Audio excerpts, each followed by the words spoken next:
Want to raise your chess to a new level? Challenge Yourself is an exclusive, innovative experience designed for Chess24 Premium members. Train like a champ, with a unique set of lessons prepared by the coaches of the challengers.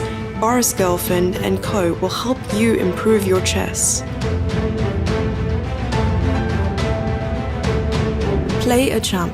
Play a grandmaster each day in Banter Blitz. Take advantage of this incredible opportunity from June 10th.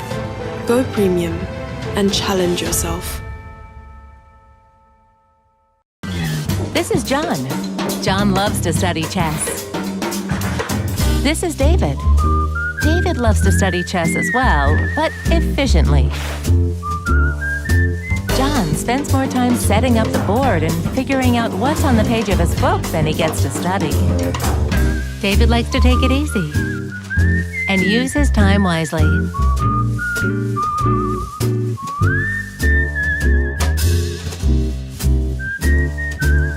David has finished his exercise for today. John should try the same.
Goes to f7, then there is still hours on g4. So after king to f6 and king to f2. Tenemos el rey ahí n8 un poco mal, no podemos enrocar corto. Y también se puede hacer, por ejemplo, alfil g4. Защиту. Но пока что они этого не делают, играют ферзь d2, рокировка и теперь играют c4. Thank you so much for the lessons. Gracias por las clases. Gracias por las clases.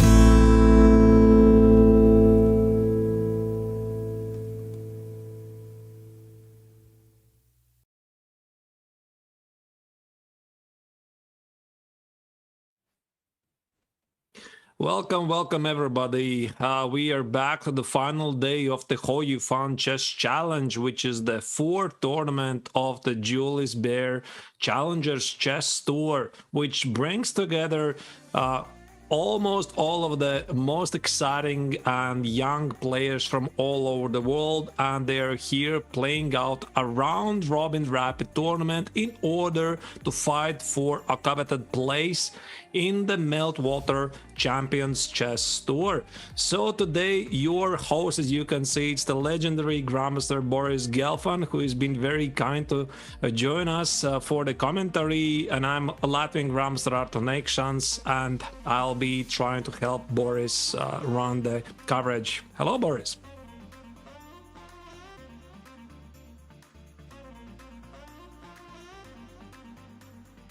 All right. While Boris is reconnecting, I think we are gonna first check the current standings in the overall. What is happening after the played 13 rounds? I'm sorry, yeah, I think it's 13 rounds. For somebody it's 12 rounds because one player at every given moment has to take a bye. So for example, as you can see, Winston Keemer is the leader of the tournament with 10 out of 12, who had a really strong day yesterday. Despite some minor setbacks, Winston is showing really powerful play so far. And the early leader, Prague, who was leading the charge after the first 2 days with the perfect 9 out of 9. Yesterday he had a terrible day. He scored only half a point out of 4, and thus he is now only in the second and third shared place. Also, Christopher Yu is at the joint second place with 9.5 points, and Avondra Liang and Leon Mendonca are not very far behind. So we can also check the current pairings for the round 13. So in the round 13, who is going to play between each other? Probably we are going to start with a game of Vaishali against Winston Keemer. And after that, if you're going to have time, we'll try to switch to the leaderboards as Jinner will take on the co-leader Christopher Yu, and then we see what happens. Yeah, and I believe Boris is back, so let's go back to the our super special co-host here. Hello, Boris. Hi. Something happened. Sorry, I got disconnected for some reason. I don't know why. Right, we're very, very happy, of course, to have you here. What can we expect from today? So the final 4 rounds are to be played, starting with round 14. Maybe your predictions? My predictions will be interesting games. Really open chess, I predict. Yeah, because we saw it during previous days. So I think the guys enjoy chess, play interesting chess, so we can expect today as well. Maybe also a lot of blunders, like usual. Right, we were witnessing some blunders yesterday, like the rook blunder or mouse slips. I mean, that's part of the online chess, but that's what made it exciting, doesn't it? I think it's. I don't think it's a good part, but okay, we have many interesting games to focus on, minor drawbacks. Right, and I believe we also have a very special guest here with us in the broadcast. That's going to be one of the strongest female players in the history of chess, Hou Yifan. Welcome, Yifan. Welcome. Very happy to have you here. Hi, hi, Boris. Hi, everyone. Glad to be here. Hi. Hello, and yeah. So I see. Team Kramnik has made really serious reinforcement for the final days, because now Boris is here. Then we almost got Vladimir here with us in the broadcast, and now Yifan is here also to help and cheer for the team. Maybe Yifan, you could tell something from your experience. What does it mean to be a coach of such a promising and brilliant young generation? Well, it's definitely a very special experience for me, as I don't think I've coached for, as you say, like for a group of players that is actually already very strong, very, let's say, at the professional level, and very promising for the future chess world. So definitely it's different to most of my previous coaching experience, as the students supposed to be younger and also relatively less experienced, and also let's say less efforts on chess if we're talking about the time spent on chess studies.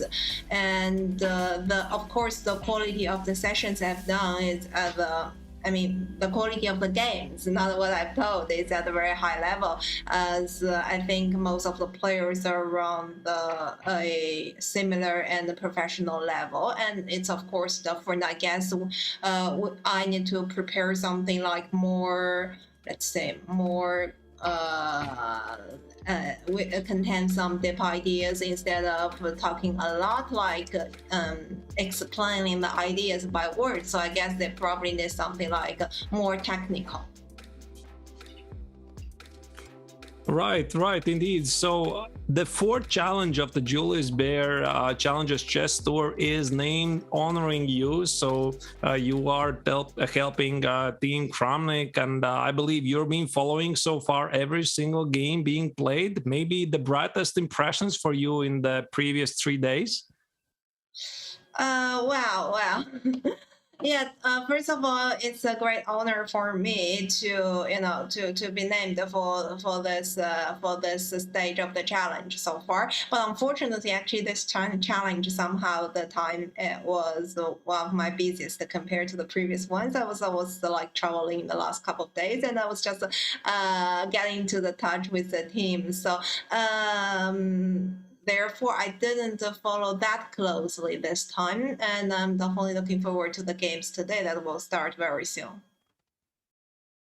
Yeah, indeed. So I believe the round 14 is about to start. Yeah, I don't think they have started it yet. So we have selected the very first game to follow, Vaishali against Winston Keemer.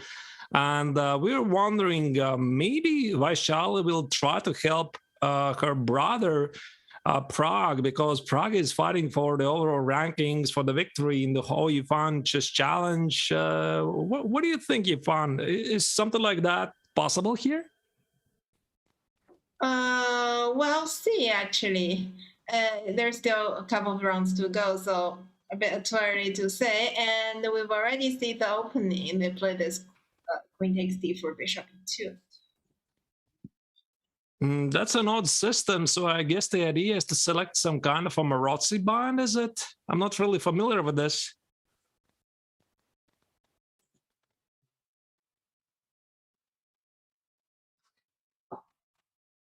Yeah, I guess that this kind of structure has been seen, and also one of the main idea once white decides to take with the queen, nowadays players switch to this kind of mirror setup instead of the old-fashioned bishop b5, this kind of things.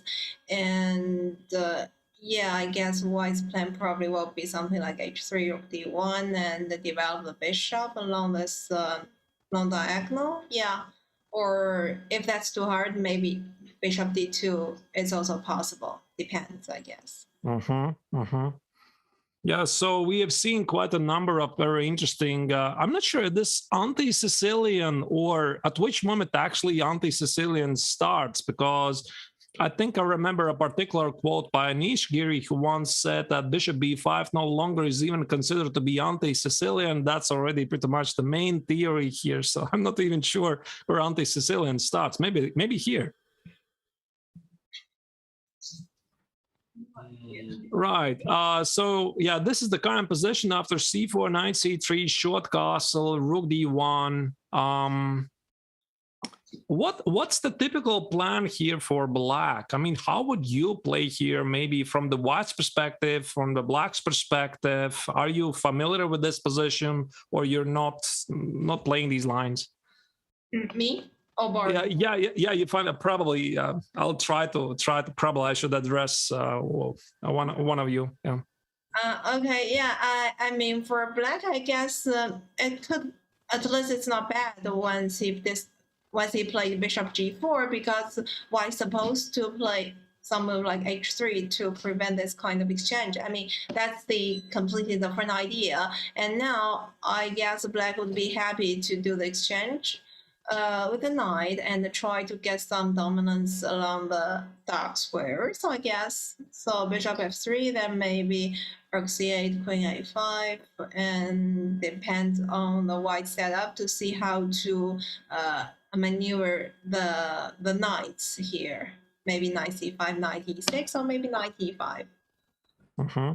Boris, what do you think about this position? Is this familiar to you? I mean, this looks really, really tricky position to play from white's perspective.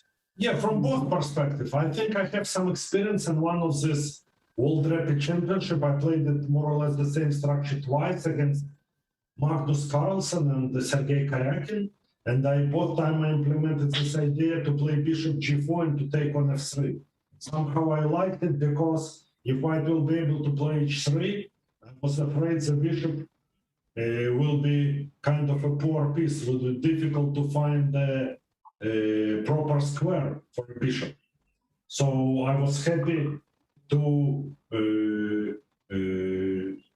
play bishop g4, trade, and okay, I managed to get 1.5 points. Probably it's not an objective assessment of position, but I have good memories, and I think with Vincent also, he's a classical player. He understands that, okay, when you have less pace, maybe it makes sense to trade the pieces, trade one piece. So he played bishop g4. Maybe queen b6 can be an idea somewhere. Maybe after a capture, immediately to trade queens also. After we trade queens, okay, I don't think it's a typical Maroczy, yeah, because I think there are a couple of tempos. Yeah, he didn't do it, but okay. Because Maroczy is okay, it's a long-term advantage in Maroczy build, yeah, space advantage, long-term. If I will be able to regroup their pieces and develop her pieces, she may enjoy some pleasant advantage. Yeah, I also have, from my own experience, I have a very warm relationship with Maroczy ban, because usually white is trying somehow to squeeze black and not to allow him to have any active pawn pushes. And then at some point, black simply runs out of sensible moves, at least theoretically. Yeah, right, the best case scenario. Yeah, the best case scenario, absolutely, right. There's always the worst case scenario when the opponent, of course, dominates the weak squares. So here, after rook b1, queen a5 was played, probably keeping tabs on the knight on c3, not allowing to play b3 and bishop b2, as Yifan already mentioned before. This should have been white's typical idea here. Maybe we can switch the game, because I believe it's really a tricky position, and we are not really bound to this game because there are so many interesting games running in the background. Maybe Yifan, you could choose the next game you want to follow. Maybe, again, I was asking this yesterday to Boris, maybe there's somebody you really want to follow. Well, maybe any random games. I mean, random game. Okay. Random game. I can offer to have a look at Jinner against Christopher Woodin. Yeah, sure. Yeah, so that probably could be interesting, because Ju is also from China, and Christopher is one of the leaders of the tournament, currently only half a point behind Winston Keemer. So what do we have here? Can you guess the opening? Maybe I'll ask, start with Boris. Can you name the opening right away?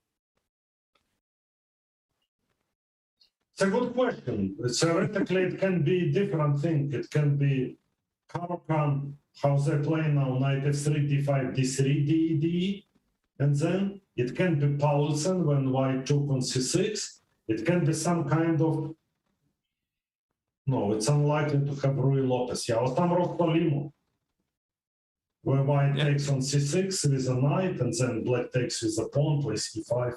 So this will be my guess. Yifan, what do you think? I agree, or let's say like Philidor, I don't know. I mean, Sicilian looks like more likely, or like d4, e5, knight f3, d6, and d takes e5, this kind of things, but unlikely. Yeah, you're correct. You're correct. On spot, of course. Yeah, I can see. You recognize those positions. Okay, this is a rare line. I mean, knight f6, bishop d3, knight c6. Yeah, and there we go. Sure. So, yeah, of course, white would be very happy to play e5 in order to close the bishop on c8, but right away it's impossible because after e5, there's queen a5 check, and white loses the pawn on e5. So after the short castle, black is in time to play e5. I'm not sure about these types of positions. Maybe Boris and Yifan, you can fill me in here. How dangerous or how principled is here for white to play f4 and probably f5 and try to squeeze black and exclude this bishop from the game? Because I recognize this plan from some Sicilian Paulson ideas. Yeah, coincidentally, I thought that I played this kind of idea in the very similar structure back to one of the games in the Olympia 2012. Yeah, kind of like almost a decade ago. And I tried f4, f5, then with a pair of bishop versus bishop and knight, I guess, and then g4, g5, trying to create some attacks along the king side. But of course, the queen side in that game was kind of fixed. So I guess this could be one of the plan, but not so easy to achieve because first of all, after f4, you probably need to consider some, e takes f4, then knight maneuver to e5, and also when you decide to push f5, it's actually double-edged because black may, let's say, quickly develop along the open file, or maybe try to create some, let's say, block ups against along this dark diagonals from e7 to h4. So that's the other thing to pay attention. And we can tell later in this game that white actually decides to play on the queen side, right? So knight maneuver to c4, a4, then bishop e3. That's another idea with some a5, and just to play very solid and put the pawn, let's say f2 or f3. I'm not sure if this f3 was necessary at all. Maybe okay, bishop g4. Yeah, so black provoked f3 to be played and play bishop e6 next. I mean, Boris, is this how you would have played this position? I think it's quite, honestly, I think it's quite, I believe it's quite a comfortable position for black because f4, as you pointed out, is a only challenging plan, but also somewhere, okay, when you showed at the beginning, it will allow something like bishop c5, maybe knight g4 somewhere, something like this, or maybe even before queen c7. But if white will not play f4, then okay, black has a good pawn structure. I think the difference is that normally, if you are familiar with this position from Paulsen, but here, okay, black didn't waste time on a6, and white basically played too straightforward, yeah? So maybe black has a couple of tempers, yeah? I think your compatriot Mises plays this system time and again, but maybe with 3 tempos down and still playing time and again, yeah? That's so funny that you mentioned it. I wanted to mention this Mises line, knight f3, e6, because I also played it a couple of times myself after 94, what was it, a6, bishop d3, and now knight c6. I think he was the one who was playing this line consistently and takes, and then play e5. So even here, black is sort of holding. So I think you're right. This extra tempo for black is probably really, really good. I think it's even more than tempo because a6, he has to take care to protect b6 square time and again. So maybe it's even more, yeah? Maybe, maybe, yeah. All right. So let's go to the actual position. So I think that black is doing very much fine. So we'll just fast forward to the current position. Now black here played b5. Very aggressive way to solve the opening problems. Yifan, what do you think about this position? Yeah, b5 just that only changed the balance of the position. Of course, at first thought I was thinking, okay, knight a5 probably is a good square, but then I realized that it depends on the plan of white, because if you cannot open up the C file by the move like c4, then probably this knight could be just outplaced, because now the c file is for black, but of course a6 is the weak pawn. So I think in general, black should be happy to play with this position. I don't think there any chance white could be, let's say, better, but it's still like kind of balanced to me somehow. Yeah, so indeed, so b5 was played here. A very aggressive approach from Christopher's side. Probably he was concerned about some ideas that white will be pressing at the queen side, so he decided to go for a counterattack. And now his idea is to trade the dark square bishop on c5 and then play with a good bishop on e6 against a bad bishop on d3, and knight b3 now is played. I'm very quickly responded by rook f to b8 with the idea perhaps to play 5a4. Otherwise, why do you play rook f to b8? Boris, what do you think? I don't know. I don't know, but maybe, you know, he has already a very comfortable position. I don't know why he played rook b8, but maybe it's a good square. Maybe he wants to play knight b6, yeah? Oh, that's also an idea. Knight b6 and maybe knight c4 or a4. Knight c4, a4. The only drawback is he has to consider that white may play knight c5. But, yeah. I mean, as an idea, but also a5. He's preparing a5. I think a very classy move, yeah? Because he has a very comfortable pawn structure. His pieces are ideally placed, so he just prepares, improves position of his rooks to the best available square, and prepares both a5, knight b6, whatever will be available. Yeah, indeed. Yeah, so it looks that black has managed to comfortably equalize the game. So maybe we, or even more, or even more, maybe even more. Maybe. More. I think I will take black anytime. Yeah, because black's position feels, sorry about the arrows, black's position feels slightly more harmonious, right? These bishops, the knight on d7, white's knight on b3 and d3, not the greatest pieces, probably. Absolutely. All right, let's use another opportunity to follow one of the leaders. Maybe I'm trying to find Prague. So maybe we can switch to Prague's game, because Prague is still one of the leaders of the tournament with 9.5 points. Yesterday he had a terrible score, having only half a point out of 4. Yeah, now he's playing against his compatriot Aditya Mittal, and he has this position. So it's 3 points for the piece. Yifan, what do you think? This is some kind of a Sicilian, most likely, right? There was a sacrifice on b5, some bishop b5, knight b5, knight e6. I'm not sure how did they get here. No idea, especially how this king maneuvered to g8 and the queen to h6, pawn h4. But here, okay, rook takes. Maybe rook c3. Is this his idea?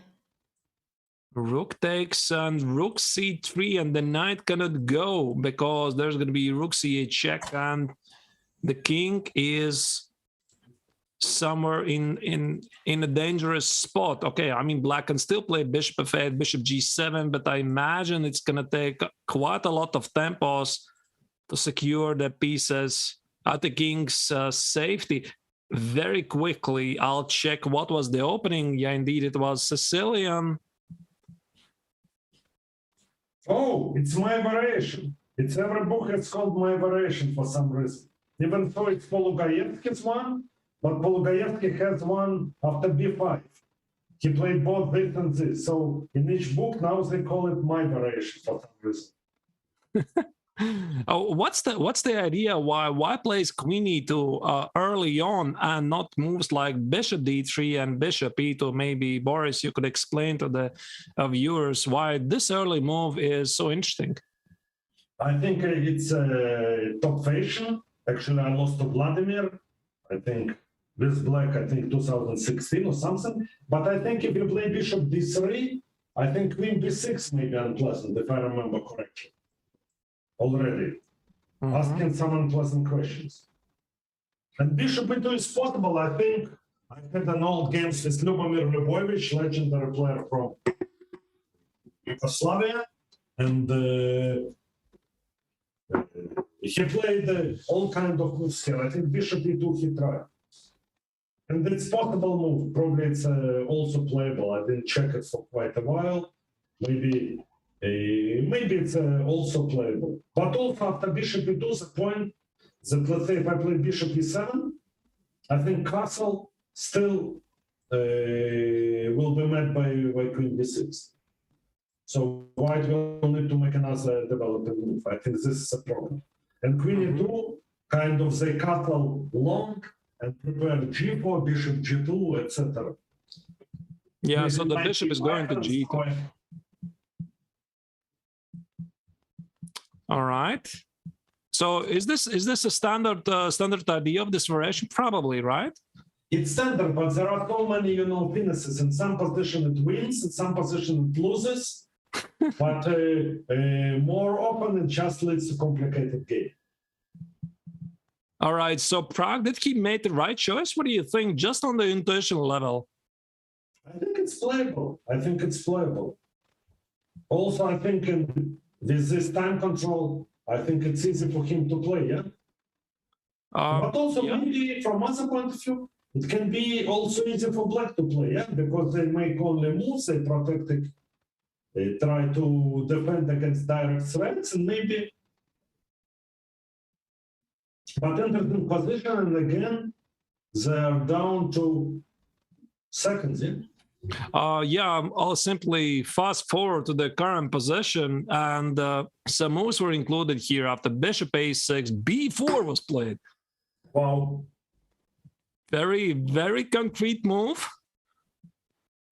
Okay, so I assume that knight e7 is impossible because of some knight x and f7. Otherwise, I don't really understand. Why do you play b4? Or maybe rook d3, then still will be strong. But knight f7. And also rook d3. That's very, very brave move. And this prompted black to play bishop takes on d6. And now this is the current position after rook c3. Yifan, what do you think? I mean, will you play white or black? What do you like more? Do you like taking the extra piece, holding on to it, playing the very accurate defense, or going all in, charging forward, sacrificing the piece for 3 pawns and trying to get a huge initiative? What's your approach? Well, I guess definitely white in general. I mean, I'm not so sure with this because now the position becoming very concrete and settled, right? So every move could change the result. But in general, white is actually pushing, right? You just develop and you just let's say maintain the safety of your queen side. But now we see the crucial exchange of c8, knight f8. But I guess the plan for black may be f6, king f7. All right, but now the question is it not too slow? Yeah, also maybe it's interesting if white starts to exchange queens and just put the pawns on the queen side. For example, like the moves queen, c4. c4. That's even more interesting. But so probably f6 will be played, I imagine, right? So yeah, I mean, I'm sorry, I didn't hear. I don't think there is any other opportunity. Maybe f5, but f6 looks more reasonable. So c5. Gives queen. Less options for white. Yeah. Queen g5 or so. And now Is there a room for something like, I mean, I'm not sure if this is necessary, this h5, to mess up with black's plan to play king f7 so that I have h takes on g6, but I have no clue what happens if black plays g takes on h5, and in whose favor is this? Probably just push the pawns, right? At a queen side. I think it's a good idea. Play h5, right? Yeah. b5 is on the board, so one pushes. King f7. Right, king f7, and now knight c6 is impossible, right? So the pawn on a3. Yeah, anyway. b6 and knight c7. Yes. And the rook is, wait, there might be a perpetual. No, but maybe rook c7. Maybe I will play rook c7. Maybe just b7. This is actually on the board. Oh, right. Oh, wonderful. Yeah, this is actually on the board. So I assume this should be perpetual, right? The queen and the rook is so far away. I mean, I don't know. Probably. There's some queen g1 check. Yeah, it doesn't seem likely that black can win, but I think, yeah, indeed. So, oh wait, b7 is actually b7. No need. Yeah, b7. No, Maybe really brilliant play by Prague, I think. Really brilliant play. Wow. So black cannot do anything about it because he's simply out of moves. So of course he tries to open the position. Maybe f5 now, and then bring queen into the game. f5. Maybe can I play something like king b1? Also possible. F5. King b1 with a threat to take. f5 play. Yeah, f5 is on the board. She hates it. Check. King e6, I guess. Or maybe king g7. King g7 will take on f5. Yeah. Take on f5, and no, he plays queen e3. Protect the pawn on c5, so that now this threat is... Oh, and c6, by the way, is threatened. Brilliant move. And some queen b3 checks. Yeah, I believe this game is over.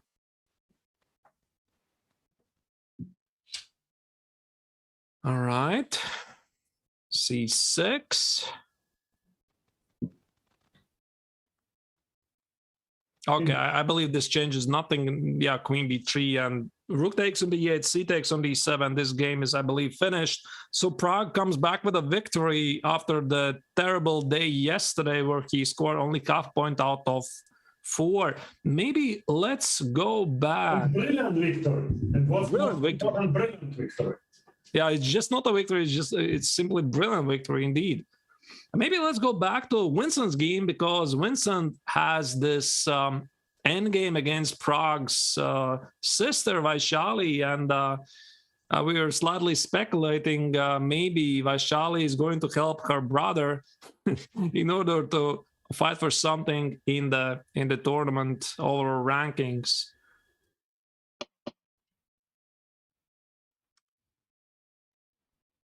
But black's position seems to be easier, no? Boris? Yes, I think it's easy to play, yeah. h4, h3, somewhere in queen, yeah?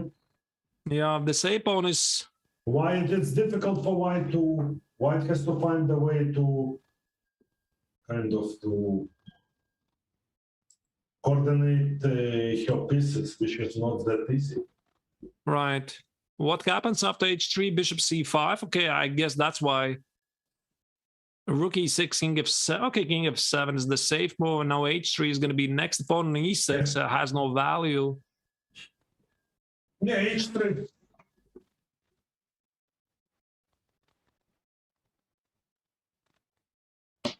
Yeah, I mean, white is running out. Oh, that's a mate, right? No, that's not the mate. Not a mate, but looks horrible, yeah. I will play bishop h points and bishop f2, if it's good. Yeah, and it's played, so a couple of checks probably don't change anything. The king is going to h5.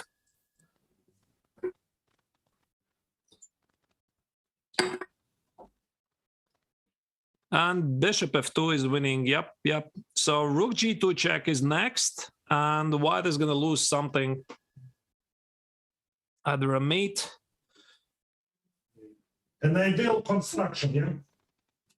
Yeah, so either the check here, and Winston Keemer wins.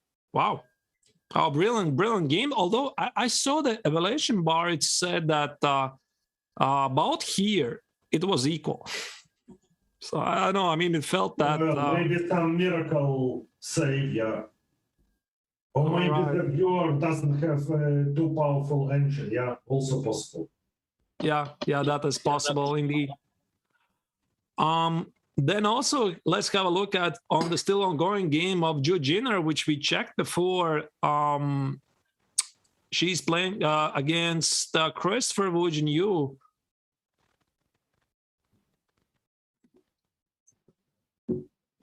Yifan, is this realistic to play this position for the win for either side?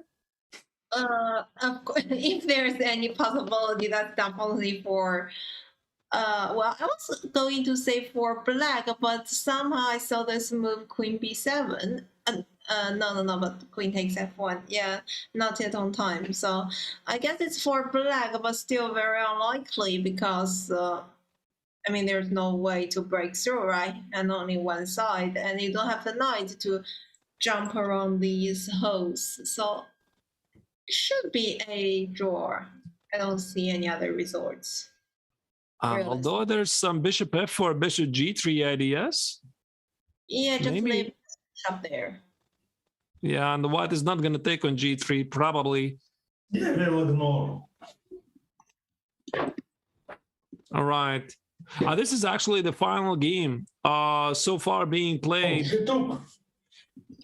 She will not, and she took for some reason. I don't understand why. That is very risky. And now comes the real question. Maybe how can black try to play this for the win? Can he actually try to play this for the win? Maybe white just plays king g1, king h1. Yeah, absolutely. So queen a7. I was thinking maybe it's possible to position the queen on f2, but unfortunately for black, there's going to be g3, king g2, and the pawn on f2 is not going to hold. And the bishop on f7 is very difficult. Maybe some g4 ideas. What do you think? Can I try to do it something like this? I'm going to position the queen. I'm not sure where. Something like on a8, attack the pawn on e4, position the bishop on g6, and play g4 so that after h takes, there's queen h8 idea, and after f takes, the pawn on e4 is lost. But we'll take pawn on g3. On g4, you mean? No, on g4 and on g3.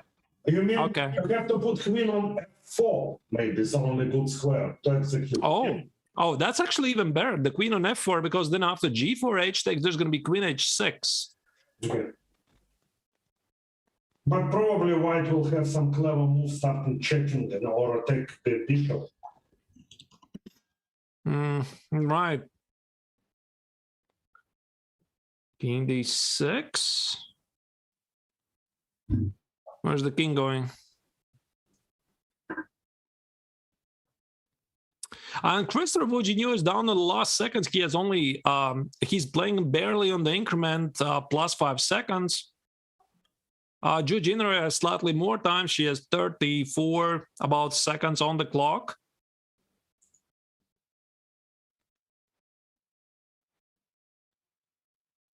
Check. Yeah, okay, anything is really happening here.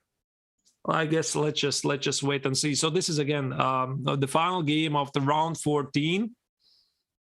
The leaders, I believe, have won their games. So Winston won his game. Prague has won his game. Probably you doesn't know that, but and there we go. There's trade.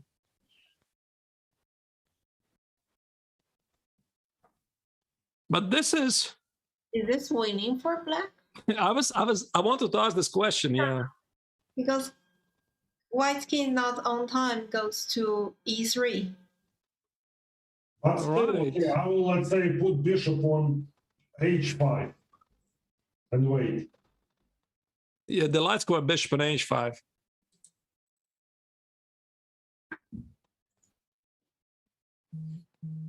All right. Suddenly some chances for black. I mean, it's a bit strange that Jinner misled his position, took on g3, traded queens, and now there's some practical chances, but in rapid, everything can happen. And now, yeah, indeed, bishop h5. But what are the chances if I put bishop on g6, h5? Simply wait, g6, h5, g6, h5. I wanted to sacrifice the bishop on h3 at some point, but I guess it's not going to work. Okay, I will play. Yeah. Maybe I can try to persuade you to play king h1, but I don't think that's going to happen, right? I don't think there's a force. Yeah, you need dark square pieces to do it, yeah? Yeah. What happens if just sacrifice on e4 pawn, try to push the e pawn? Chances yet. No, I mean bishop e4, once this bishop is away from the diagonal. You mean, let's say it's on h5 and you want to sacrifice on e4? Yeah. Maybe. But still, what can if I put king on f1 and then wait? You'll put pawns e4, f3, and I wait bishop g4, bishop h5. Yeah, that's all waiting. Yeah. I think Christopher missed this moment to play g4. He had to try to get the queen either to f4, as Boris mentioned, or the queen a8 or something with some ideas on the. Okay, I think it was necessary that Jinner would show some unprecision. I think if she'll play reasonable moves, I don't think it was a chance from the moment we entered the endgame. Right, yeah. All right, let's just wait for the end of the game then, because I believe that also Christopher doesn't see any ideas how to crash through. Yeah, he's simply missing material here. Now the king is gonna go, I don't know where. Try to capture the bishop, maybe.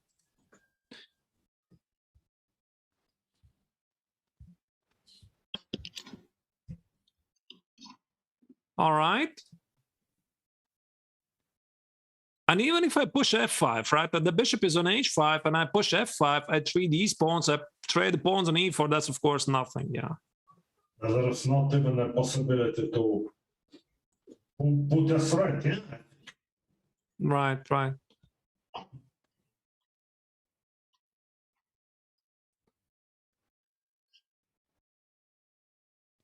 King f8 now. Yeah. Maybe his idea is to play bishop d7, king g7. There's always going to be bishop h5, and even bishop g4, I believe, already is good because the black king is so far away. Okay, there's nothing happening here. Yifan, for how long are you going to be with us here today?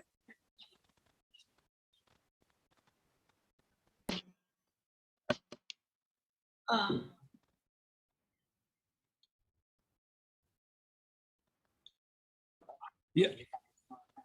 Okay.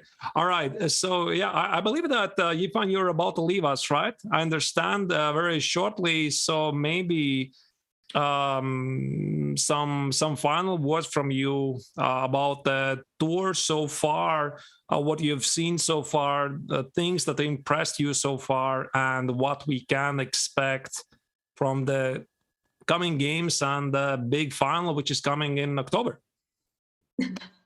A lot of questions. Okay, let me just try to be short. So, okay, first of all, it's definitely a great tour so far, as we have 4 stages across a couple of months.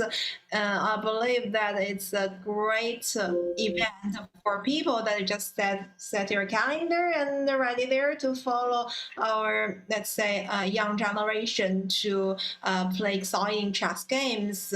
And today, I also enjoyed very much as we saw a couple of very exciting games. I was impressed by the finish Prague just showed with precise on 30 seconds, and of course we saw other nice finishes. So I'm definitely looking forward to see who will enter to our final events. And of course, I understand the next couple rounds after that would be also decisive for that. And I was about to say that we probably will watch together to see how this game ends, but it's still like, last for a couple of minutes, so maybe I'll see you maybe somewhere soon in the future. All right. I'm trying to guess. Can I? I'm trying to think of somebody. Yeah, Bishop E2 and E4, but unfortunately for Black, I mean, even E4 is not giving anything. So. Right. All right. Yifan, thank you for being here with us today, and have best of success in your future projects. It was a huge pleasure to have you here. Goodbye. Thank you so much. Bye. Bye. Bye. Bye, everyone. Good luck. Thank you too. All right. I believe the game is finished. Finally, it's finished. So yeah, Yifan left us, and she has to run to do other things. And me and Boris, we are going to continue the coverage of the Hou Yifan Chess Challenge with you. So maybe let's review the current results of the round 14, I believe it was, which I believe we are gonna get in any second.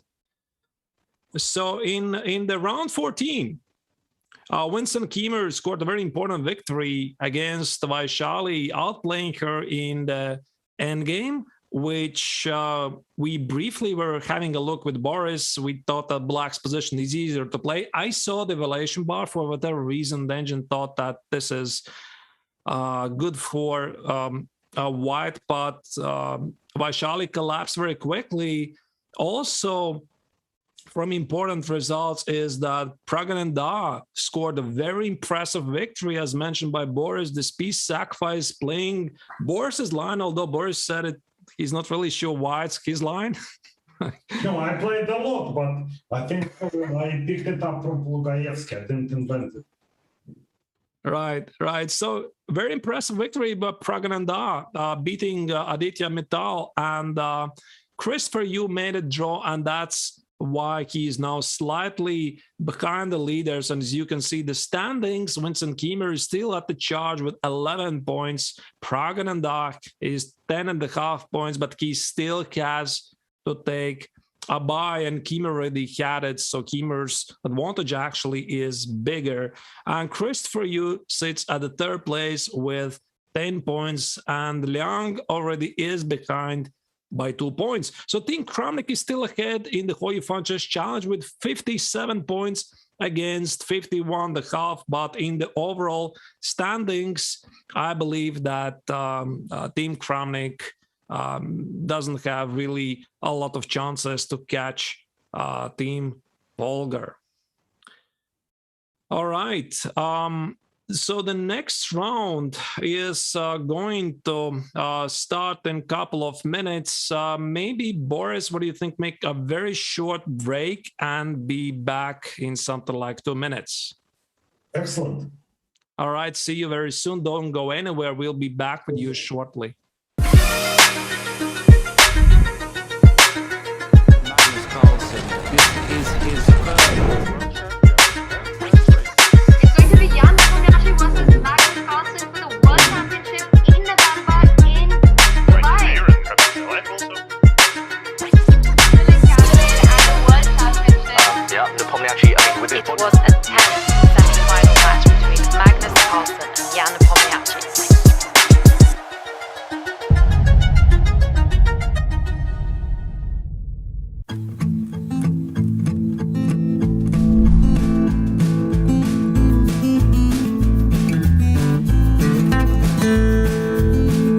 Goes to f7, then there is still hours on g4. So after king to f6 and king to f2. Tenemos el rey ahí en e8 un poco mal, no podemos enrocar corto. Y también se puede hacer, por ejemplo, alfil g4. Защиту. Но пока что они этого не делают, играют ферзь d2, рокировка, и теперь играют c4.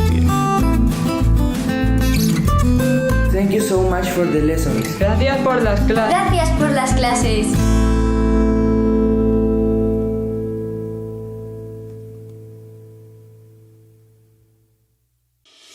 Want to raise your chess to a new level? Challenge Yourself is an exclusive, innovative experience designed for Chess24 Premium members. Train like a champ with a unique set of lessons prepared by the coaches of the challengers. Boris, Gelfand, and co. will help you improve your chess.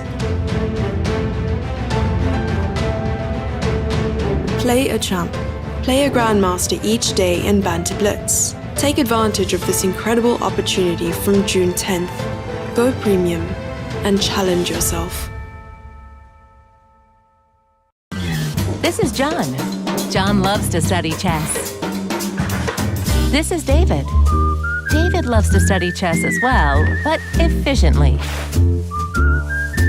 John spends more time setting up the board and figuring out what's on the page of his book than he gets to study. David likes to take it easy and use his time wisely.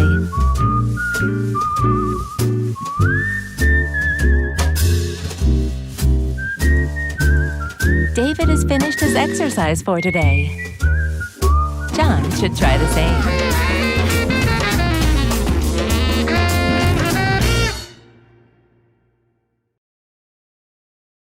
Watch chess tournaments online? Don't just watch. Go to Chess24 and make it an interactive learning experience. You get live commentary in multiple languages, including different streams in English from beginner to expert. It's not just commentary, since there's also an interactive live board. Choose your game and try out your own moves. All moves by the players get near-instant cloud analysis from the latest chess engine, which will also analyze any move made by a premium user. Open the tab Opening Tree. It contains a database of 500 million positions from historical games. Has the current position ever occurred before? What did the best players play? The database tab. And we are back live from the Hou Yifan Chess Challenge, which is the fourth event of the Julius Baer Challengers Chess Tour organized by Chess24, inviting some of the strongest, youngest chess players all over the world fighting for a place in the Meltwater Champions Chess Tour the next season. So your host today is the legendary Grandmaster Boris Gelfand. I'm Latvian Grandmaster Arturs Neiksans, and we'll try to provide the commentary for today's event. And if you saw, before the break, we had one of the strongest female players in the world of pretty much all time, Hou Yifan, and she was very, very kind to join us and share her insights about the tournament and the tour as such. Boris, we are following the game of Pavel Tetzlaff against Prague. Maybe a couple of words about these players from your side.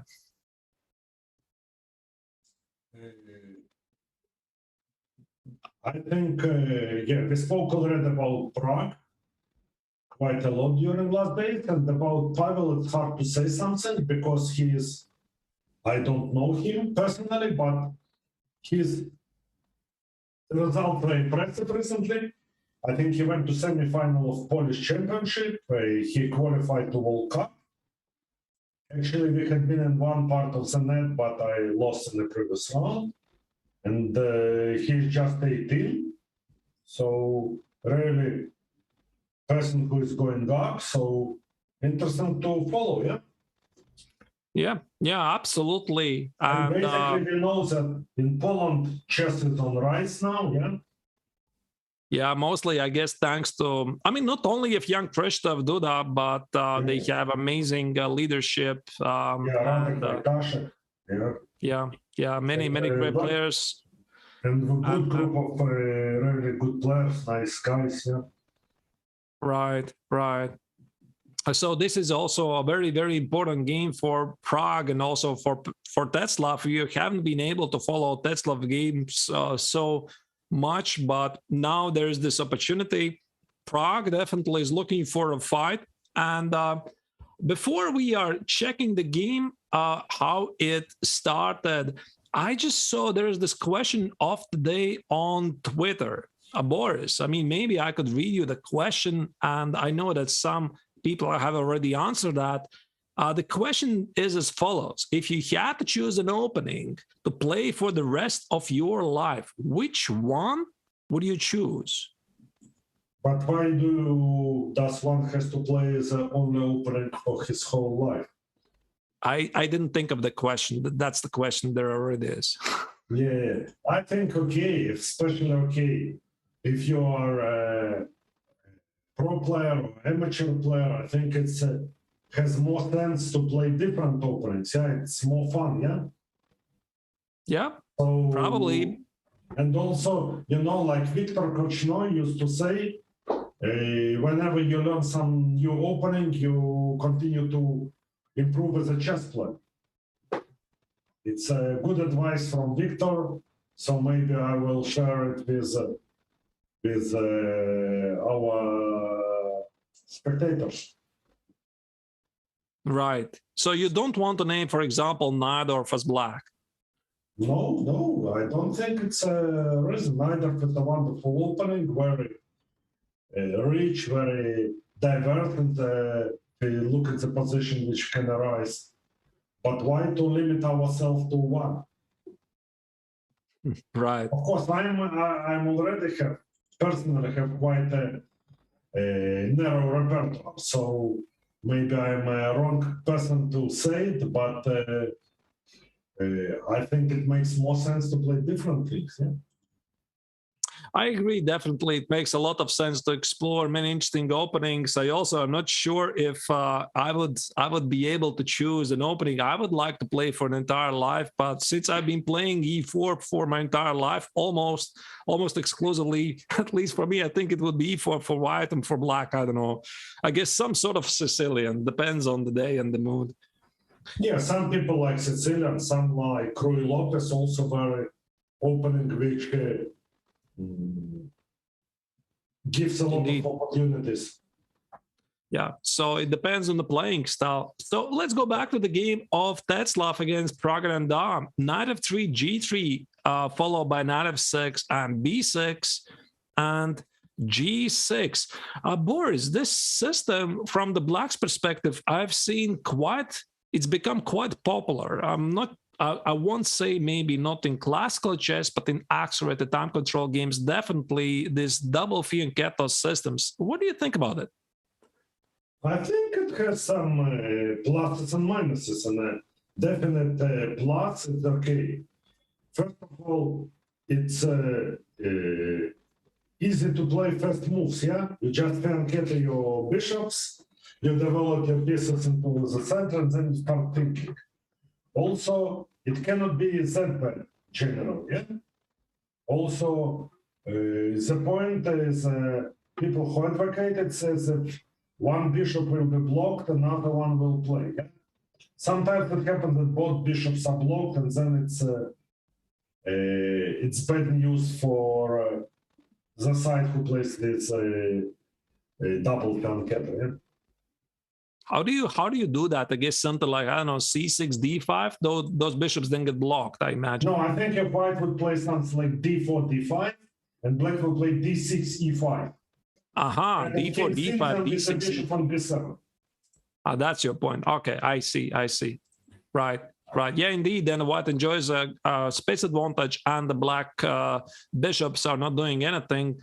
So I guess that's what it's very playable still. Right. Knight c3.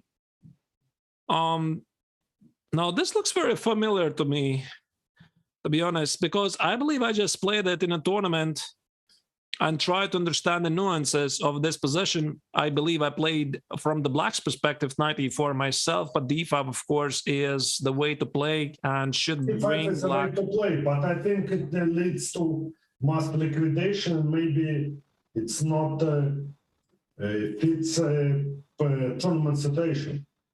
All right. I think it was something like, sorry, what was it? D5, C takes, knight e5. No, I think D5, knight D5, knight D5. Yeah.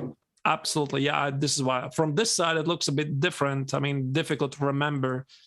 And after queen d5, I think the trick was something like d4. And then the knight goes and sort of suffering for black, sort of. But yeah, but I think it's possible to take on d4, take some more bishops pieces. I think I played it once with Luke Mandelli, and I thought I'm impressed with white, but he drew pretty easily. Anyway, Prague didn't play it, so that's one way to play. Prague decided to play e6 for a big fight. And after d4, knight a6, rook c1, queen e7, knight e1. Tetzlaff is playing very secure positional chess, which is, I think, quite a typical maneuver in some, not sure, queens Indian positions, either knight h4, knight e1 trade, then bishops. Is it, though, the most ambitious one? Because I'm thinking here, am I just in time to play d5? Because if white managed to play d5 and there's no direct consequences, I imagine that white should be very happy. Yes, if white will be managed to play d5, they will get quite a good denominator. And maybe even more, they will manage to consolidate on d5 square. Yes, that he'll manage to put piece there. But it's a very risky decision also from white's perspective, isn't it? Because this pawn might be a weakness. Yeah, but also now I think d5 is a direct threat. Right. I guess knight e5 doesn't work right away, but moves like knight b4 or maybe d6, knight b4. It didn't happen, maybe understandably so. Tesla played knight e1, and after the trade, rook f to d8. Now this is the position. Maybe he has to play d5 now. I think he has to. Yeah, because black wants to play d5 himself, Yes, right? That's why. Obviously, black played rook d8, d5. Now, if I'm playing with black, I'm Prague. I want to complicate matters. What do I do here? Can I try to take? No, maybe you have to take if it's good or not, yeah? Or take bishop g7, king g7 or what, yeah? King g7, probably. I mean, something like knight b4, this is something we never do, right? Well, maybe we win a pawn, huh? Yeah, but this bishop. Yeah, okay, if you are... I will take on g7 likely. Yeah, probably. Yeah, this is super risky, of course. Take on g7. If you take with a queen, I would be in time to play knight c7 and d5. And black should be decent, having a decent chances here because the position is not symmetrical. Yeah, it's flame. It's a position very comfortable for black, but also chances to go for more. Yeah. Right. But that didn't happen though, and white here played knight f4. Knight f4. And this is asking some questions. Interesting. He wants to play d5 and will be able to take with a piece. Yeah, but now what happens after c takes on d4? I try to understand this. Queen d4. There's, I assume, no e5, right? There should be some... d5. d5, yes. knight d5. Takes, and this should be good. Yeah, this is good for white. Yeah. So there's no e5, but there's also a potential attack on the queen, but maybe there's no way to... It's true. Yeah, not easy to understand it. I mean... Okay, knight h5 you may play, but I will go with a queen somewhere, I don't know, d2 or something. Queen d2 and probably... Yeah, okay. I will take, take the normal position. Yeah, normal position for white. I agree. Absolutely agree. So, yeah, I guess knight f4... somewhere with white, I would look for possibility to sacrifice a queen for bishop g7 and knight, and to put knight on f6, but looks like it's not a realistic idea. Yeah, I have a trouble finding a scenario. Maybe okay, knight e5 is not possible. Yeah. So. Yeah. So that would be a nice idea indeed, to sacrifice the queen for the bishop and the knight to get the knight to f6. We've seen some games like that. But knight c7. Knight c7 is played by Prague, so yeah. So the knight on a6 is not doing anything, and black wants to play d5.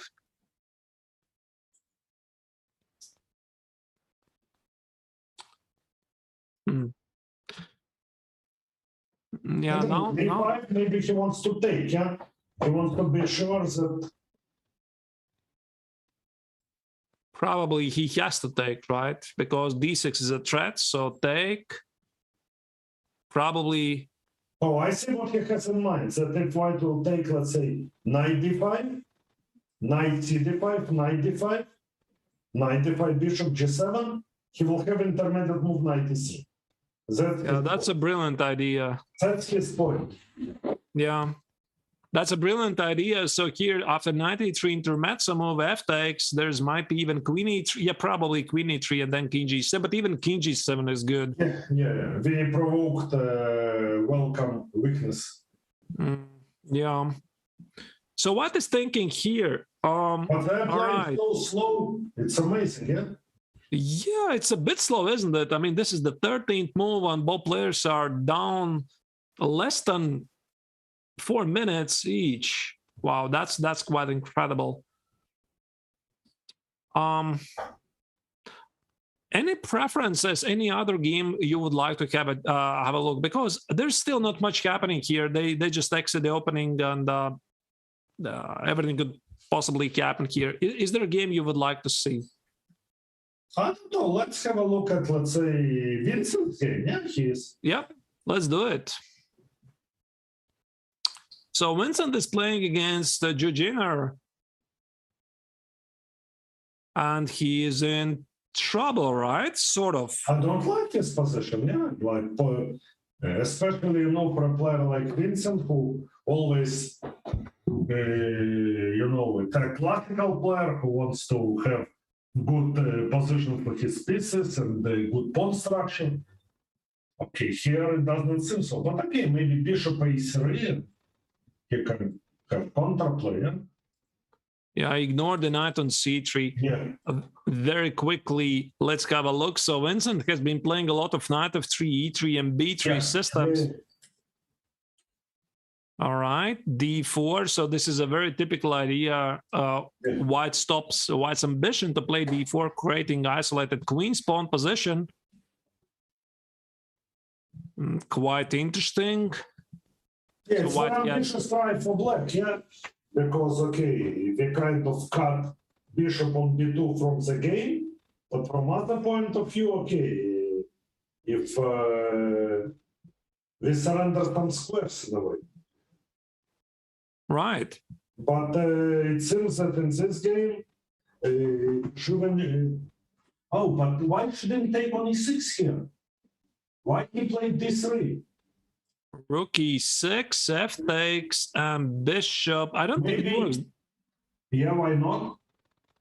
Wait, does it work? I was thinking something like... Queen b6, queen b3? Yeah, I missed queen b3. That's a very good point. Yeah. That's a very good point, because I thought, okay, queen b3. Yeah. That's a brilliant point. Yeah. So if this is impossible after rook e6, f takes, bishop takes on b7, that's a very nice exchange sacrifice. And I think this is so easy to play for white. Moves like this. Yes, white are better. But even if it will not work, after rook e6, fe, he can start with queen e2. To attack e6 pawn, attack b7 pawn. Seems also, okay, of course, it's possible to take a pawn on b7. He has to do it, but... Right. But so even e6, I'm sure his trainer will reproach him for not playing rook e6. Peter will say, you play rook e6 without thinking, right? Your hand plays rook e6 without thinking. Yeah. Obviously, also, maybe he can start with bishop b7, rook goes and next move take, yeah? That is tricky. Yeah, not allowing this threat at all. Yes, not allowed. Yeah, if he's not sure about it, he can take. Yeah. And now play rook e6. Yeah. And then we get a favorable version, probably. Yeah, you're right. Bishop c6. It's very strange. It's very strange. I can imagine Peter explaining it to Vincent. If he's going to win the tournament, we can ask maybe. Sorry? If he's going to win the tournament, maybe we can ask him. We can ask him, yeah. Why didn't you sacrifice? I mean, this is so they have this position, and now I think Winston is slightly struggling here because the knight on c3 is annoyance, and there is no easy targets for white. And actually, he's intangible. Yeah, but also, after you take on e6, even if you have some, it's not that good, you know what you're going to do, yeah? It's easy to play. But, if he didn't do it, and now it's much more difficult for him to find moves, so he spends more time. Right.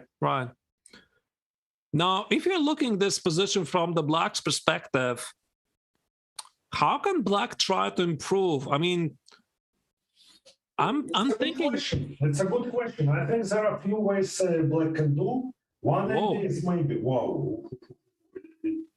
g5, and is it bishop g5? We'll see now. Maybe, yeah. Maybe he wins an exchange, yeah.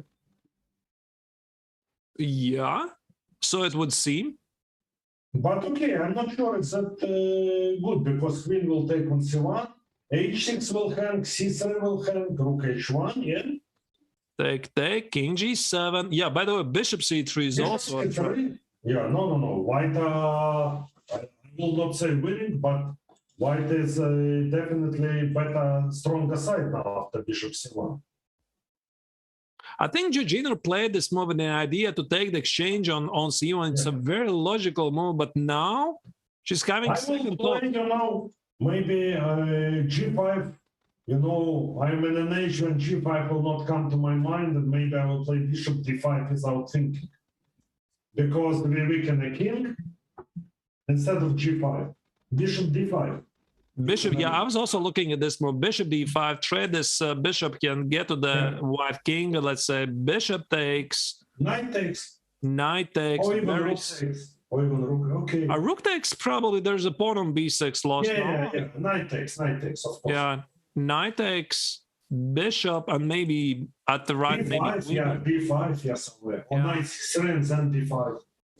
Yeah, those are a lot of great ideas here, but I mean, g5 looks very tempting, of course. I don't know, maybe actually h takes on g5 was possible with the idea to play g4, push away the bishop, and then king g7, rook h8. There's so many interesting ideas here.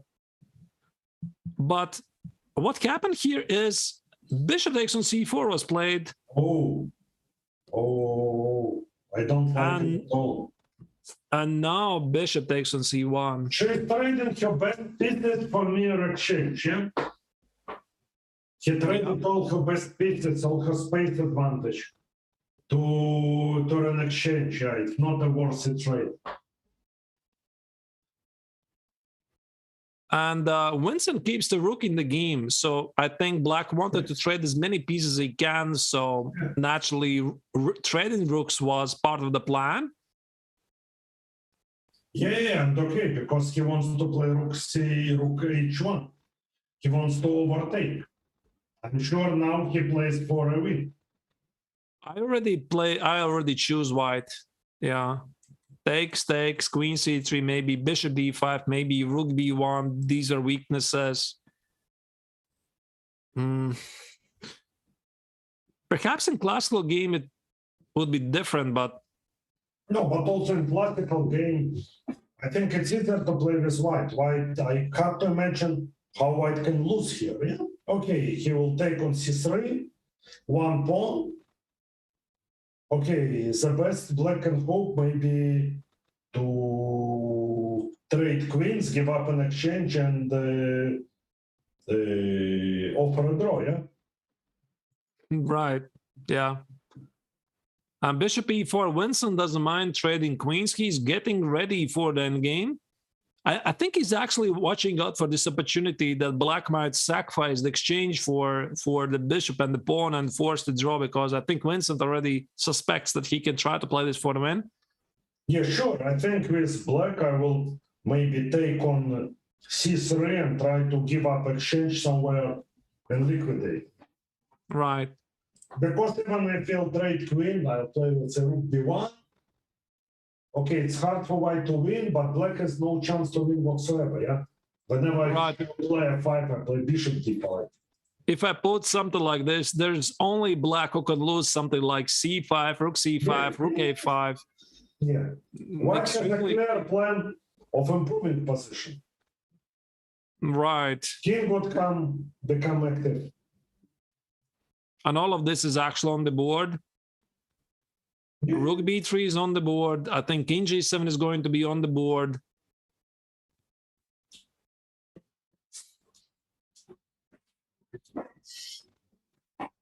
Now, Winston is a very practical player, even after misplayed openings. He has misplayed a few times the openings. He's very practical. He finds these chances. Yeah, absolutely. He's very mature. He's very mature player. Right. King g7. Now the question is, should white play g4? I mean, I'm not sure myself. I mean, I wanted to stop h5, but then again, I'm thinking maybe I don't need to stop h5. No, g4, I think the problem is g4 was she could play rook c5, rook goes in h5 and trades this pawn. Right. But I think, okay, he's playing very reasonably. Very solid chess. Actually, he's leading a tournament, yeah, so also he doesn't need to overpress, yeah? Yeah. And he has pretty much played against all of the favorites, I believe. I had a glimpse at that tournament score anyway, table. He has 2 games to play, and Prague has 1 more. Right, and Prague has 1 more. And what Prague did? Oh, Prague lost, yeah? Let me double check it. I don't think I noticed that.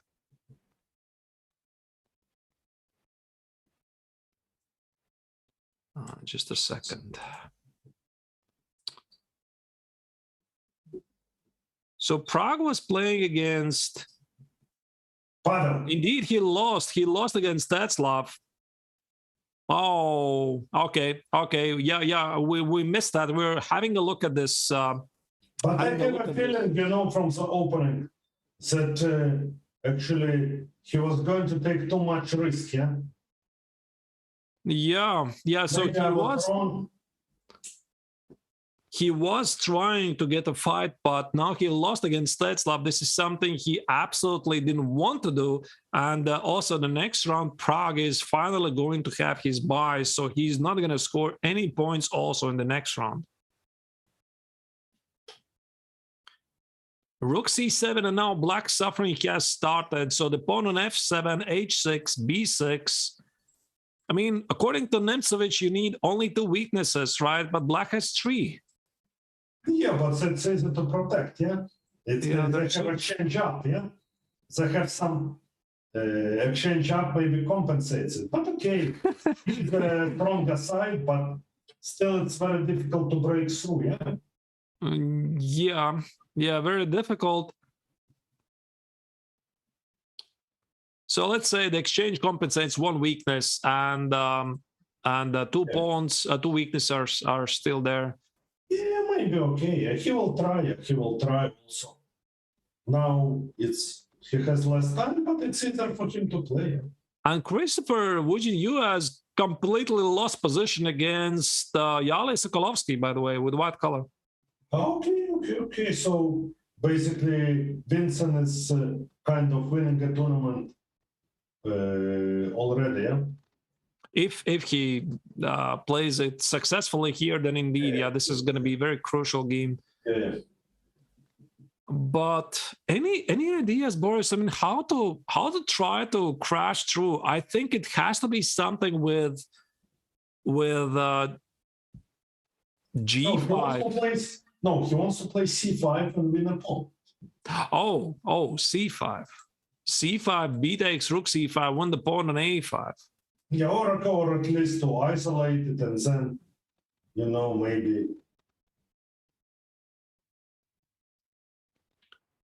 And now Jinner realized that C5 is incoming. Yeah. And also, what I think?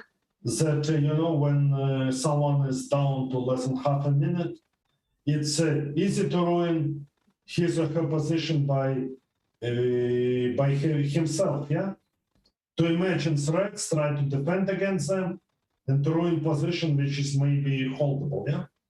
Yeah. Can I even play King G3, King H4, King H5? I was looking at this, and now Winston decided to go after the pawn on H6. Oh, that's interesting. Yeah, maybe with the king it had more sense. Yeah, but okay, he's playing here and there, yeah? He can wait as many moves as possible as he wants, and then do something, yeah? Right. Rook B8, maybe Rook B5. No. Rook B5 against C5 is a threat, so King C7 has to go back. Maybe now King G3, King H4, King H5 could be... Yeah, or maybe after King C7 now, C5 was dangerous. Because with Rook on B8, maybe A5 pawn is losing. Is falling. All right. So, of course, Winston doesn't want to trade rooks. Yeah. No way. D4 is a threat, so the king has to go back. Yeah. This could be a very long game, extremely difficult. Yeah.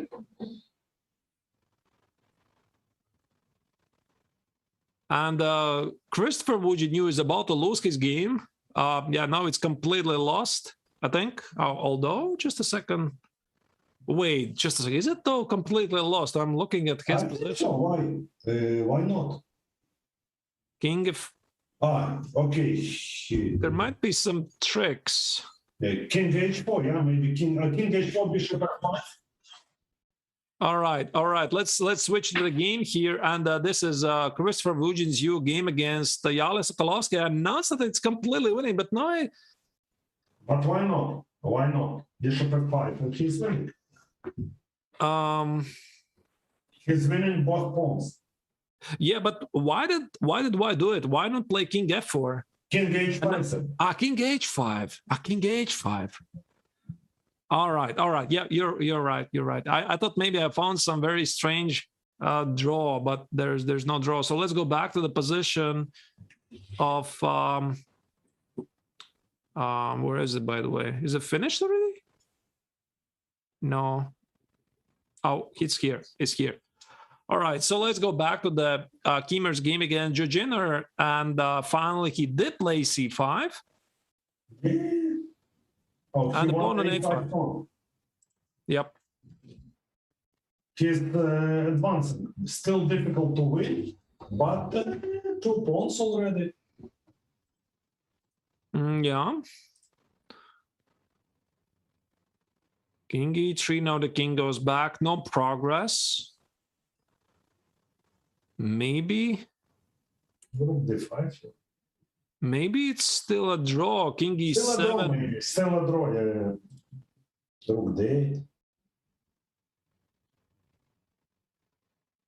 Now the rook threat is inevitable, and now the chances seriously improve for black to save this, unless the...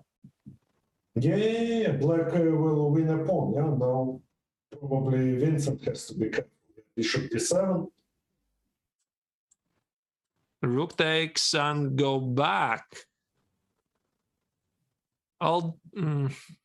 Very, very tricky endgame. I mean, can I play rook takes on d4, king g3, rook a4, king h4? The king is not in time, but... Yeah, maybe he has to do it. But still, after he'll take on h6, it looks pretty drawish, yeah? Right. But easy to confuse Wait, but there's some. There's no mating net. I wanted to say king h5, king f7, king h6, rook h2, but there's bishop d5 check. Yeah. Bishop d5 always. Yeah. There's no ideas here. And king h. Wait, king h6 is rook takes on g4. But bishop d5 anyway. And bishop d5 anyway.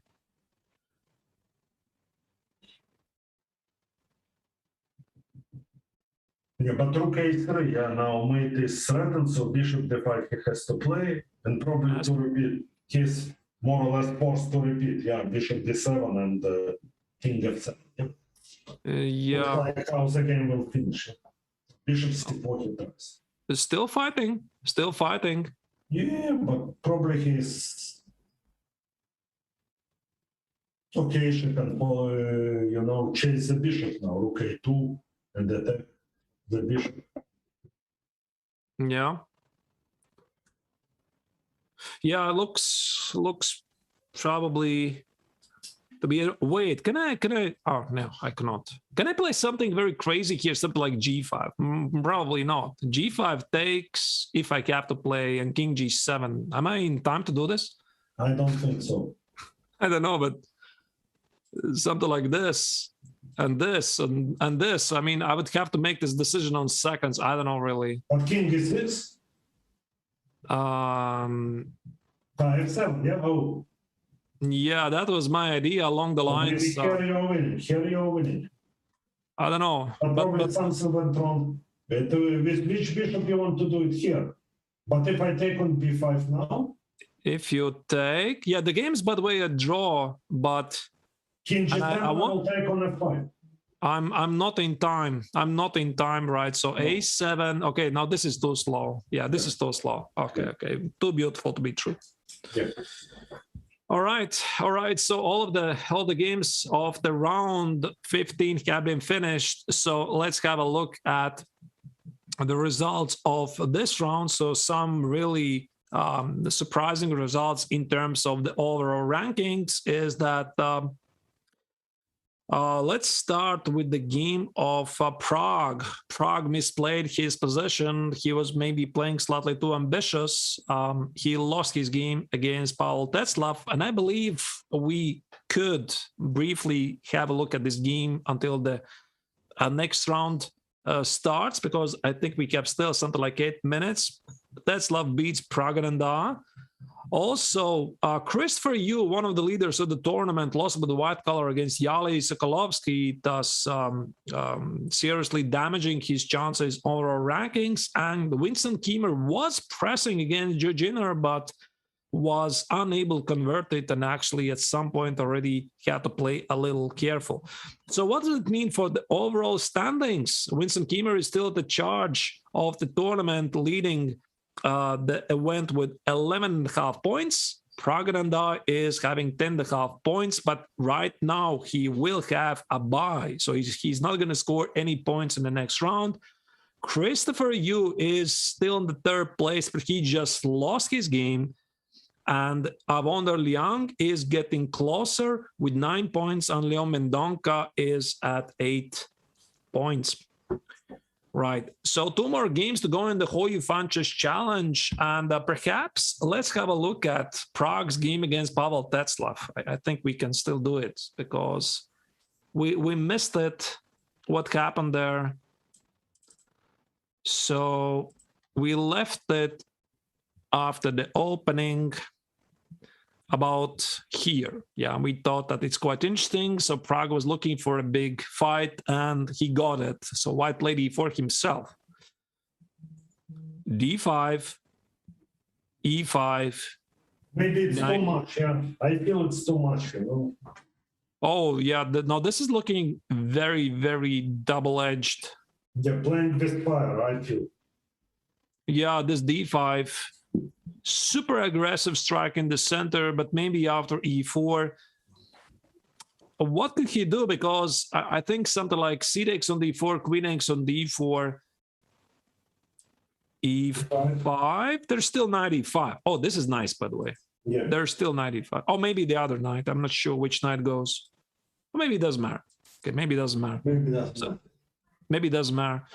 So, and white wants to play already d5 next, so Prague decided to do a counter-strike in the center. Queen f3 was a very nice move by But his Tetzlaff. knights are so, passive, yeah? Probably he didn't hope that white center will not hold everything. I don't know, maybe CD? Did he play CD now? Yeah, he did. Yeah. Takes, queen e5, rook e1, queen Rook e6. e1, that's what he missed, queen d5, rook e8, yeah. And this move, rook c6. Yeah, by the way, this is not very obvious from afar. I think when you go to this line, I mean, it's so easy to miss this line that there's rook e1, and after queen e5, there's rook takes on e8 check. So black loses the queen, and that's the whole purpose of this combination. And I guess after bishop f8, just take on d5, and black loses. So another powerful shot by Tetzlaff, really beautiful. Rook takes, queen takes on c6 is going to be a fork on e7. So after queen d7, knight e7 check, white's attack already looks extremely, extremely dangerous. So yeah, this is what they played. Rook takes on d6, another powerful shot, which left Prague without a piece. He blundered the piece, yeah. Yeah, but maybe it already was very bad, because after queen f4... Queen f4, yeah, position.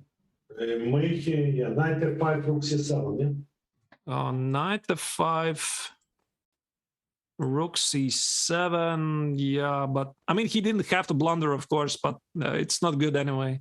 Not good, but it's often happens. One blunders in a bad position. Also, I may, maybe after queen f4, queen d4 is a threat, yeah? Oh, queen takes on d4. So let's say I'm going to make some random move. Let's say rook b8, queen takes on d4. This actually might have made a very nice checkmate. I mean, not really forcing, but very beautiful. Not really, yeah, maybe a lot of move queens up. All right. So this is what happened in their game, and yeah. So for Prague, he's definitely lost the touch. I believe something went wrong. Although he came back bouncing in the first game today, because he played this very nice line in the Pologayevsky or the Gelfand's variation in the Sicilian, sacrificing the piece for 3 pawns, winning the game in spectacular fashion, and now again this, right? But again, maybe we are just focusing too much on Prague, right? Because we also have to remember that there's so many bright young players in the tournament. Yeah. Now we'll have a chance. He's not playing, yeah? Yeah. Now everybody can show what they can do, and of course Tetzlaff is also a very, very strong young player, and if his opponent is giving him chances, he just showed everything he could and scored very, very impressive game. All right. Let's check. Did we miss something else from the interesting results? Maybe very quickly, while the game has not still started, Christopher Wojniak's game against Yali Sokolovsky. Arturs, I'll be back in 1 minute. All right. See you, Boris. See you in 1 minute. See you in a bit. And check this out. Christopher Wojniak played Evans Gambit. Oh, that's quite incredible. So after b4, bishop takes on b4, c3, bishop e7, d4, knight a5. And this is quite interesting, because usually the idea for players who are playing black against Evans Gambit usually is 2 moves. What you need to know, it's bishop e7 and knight a5. I believe that is the common knowledge between every single player who doesn't want to study the line too much, pushing away the bishop and now playing d6. So really interesting line. Black is doing fine, but to be honest, I think Evans Gambit could have had a bit more practice, because it's really, really interesting and sharp line. And after some complications, we got this position. So black is doing about fine. White has a pawn center on e4 and f4, but it can be, I guess, targeted. And about here, I guess things took the wrong turn for Christopher. He played rook e1, c4, and missed a very powerful shot b5, and suddenly his center becomes very shaky. So he played queen c3, decided to go back, and now his opponent started to press the pawn on e4. So d5, knight e7, knight c5, knight e4. Still not very clear because I have an impression that white has pretty decent chances for an attack. f6, rook e5, f takes, e3, and suddenly white's attack finished. So if you really want to do something here, maybe he had to try to seek something else, maybe something like e6. And black started to take over the game and already at some point winning the piece. So I think that Christopher Wujinyu was simply outplayed at some moment. So he started this game by slightly misplayed it after the Evans Gambit. He got some decent chances. I don't think this position is still very clear, but I guess this entire approach of f6, rook e5, f takes, e3 was the wrong approach. And I believe the games of the round 16 are about to start. They have, as a matter of fact, already started. So maybe we can follow the game of... Let's follow somebody we haven't followed maybe too much, and I already see some really exciting lines. So I'll start with Balaji Daggubati, perhaps, against Aditya Mittal. I choose this game because the position is extremely sharp. And we are going to, of course, have a peek what is happening at the leaderboard. So maybe from the leader pairings, I have to mention that. So where is Winston? So Winston is playing with black against Yali Sokolovsky. So that's definitely a game we want to follow. So I think we are going to first have a look what is happening. Balaji's game against Aditya. Then we can have a peek Sokolovsky's game against Winston Keemer, and maybe also have a peek how Christopher Wujinyu is playing against Li Tingzhi with the black color, and also looks quite an eventful game. But still, we have to choose a game, so let's start with this one.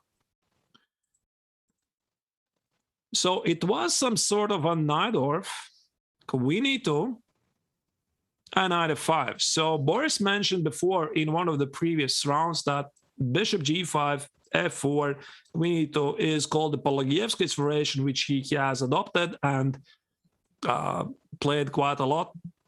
He has a lot of experience. And now queen e2 again, but this time not playing bishop g5 right away, not playing f4, but I guess going for a quick long castle as quickly as possible. So e5 is played, knight f5, d5, bishop g5, d4, and long castle. Looks extremely sharp. I'll have to wait for Boris to rejoin us because I don't think I've seen this position before, so there's not much I can mention. Black's moves make a lot of sense, so white is naturally seeking ways to open the position, otherwise strategically he's busted, right? His piece placement with the queen on e2, the knight on c3 is under attack, won't make a lot of sense. So something like knight e5, bishop takes on d5 already could be a problem because white has difficulties to recapture the bishop on f5. So that's why he played f4, queen a5, and f takes on e5. So this is the current position. And that, of course, begs the question, a big question, of course, can black play d takes on c3? Because the knight is under attack, there's c takes on b2, there's queen takes on a2 threat. So after e takes on f6, I'm not sure what to make of this position. So white also has a lot of ideas here. So let's say we're playing something like queen takes on a2. Now, if black is not getting mated right away, maybe black is just fine. At least I don't see a mate right away. So queen a1 or queen b2, they're big threats, and white needs to do something about it. I don't know, maybe I'm already far-fetching. I don't understand. So here comes Boris, and I'll ask Boris. Boris, I'm completely lost. I'm looking at this position. I don't understand what's happening. This is, I chose randomly game of Balaji Daggubati against Aditya Mittal because I saw this craziness happening at the board.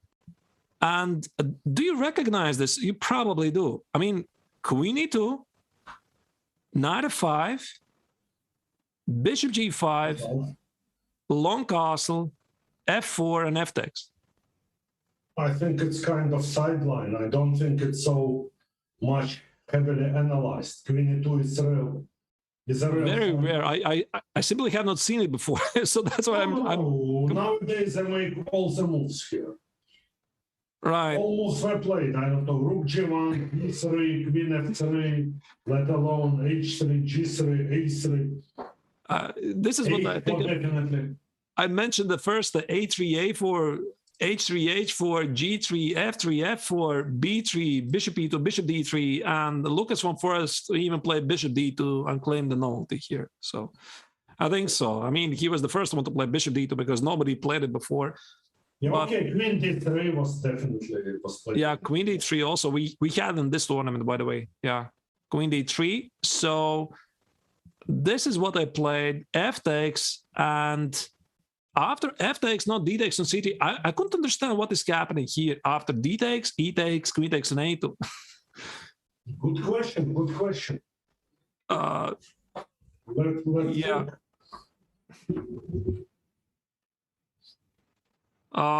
Maybe he can simply take on c3, no? Maybe he has to. Yeah?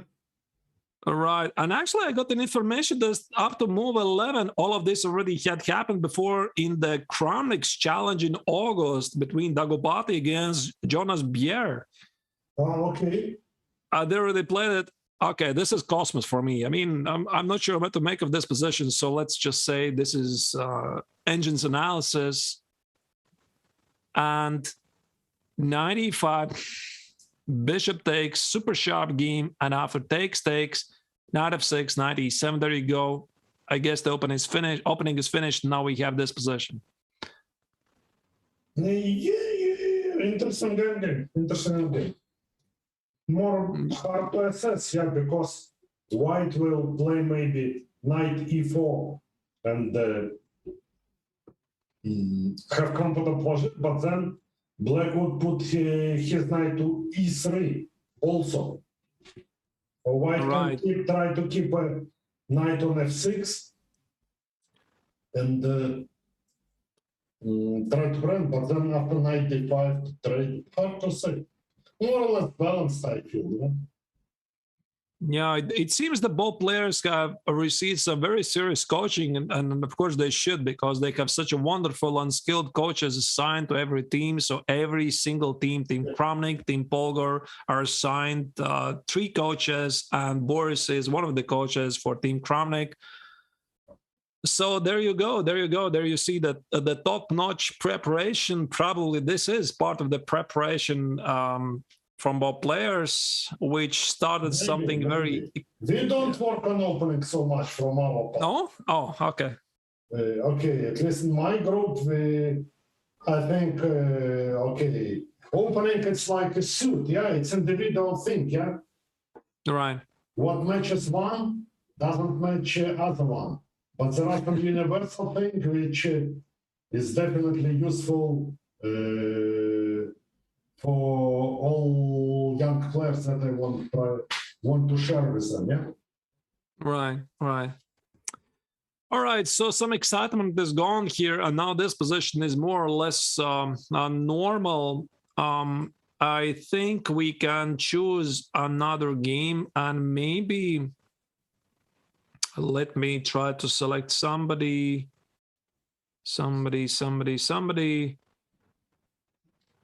Let's follow then one of the leaders then. Who could it be? I'm sorry? I wonder, didn't have a look I wonder, at yeah, I wonder we can check maybe his game. Where is he? I'm trying. He's always, he always has kind of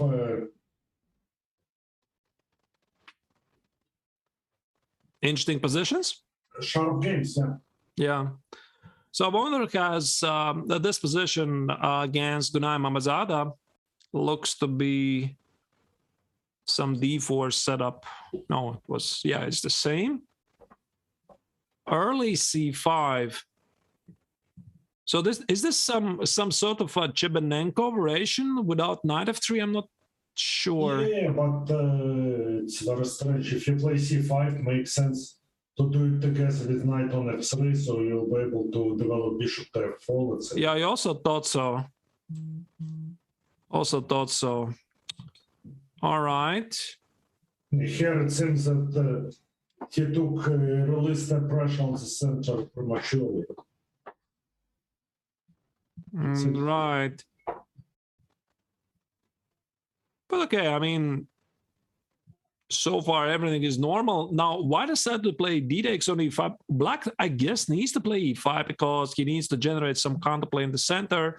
Well, And, I think what Gunai does, it's very classical way to play. Yeah, if white will not take on e5, the knight will maybe end up on e6 and the strong pressure on d4 pawn. I think black has very comfortable position. yeah. And this is also why white took on e5 in order to activate the bishop on b2. Otherwise, as Artur Kogan would say, the bishop is not smiling, it's looking at the pawn.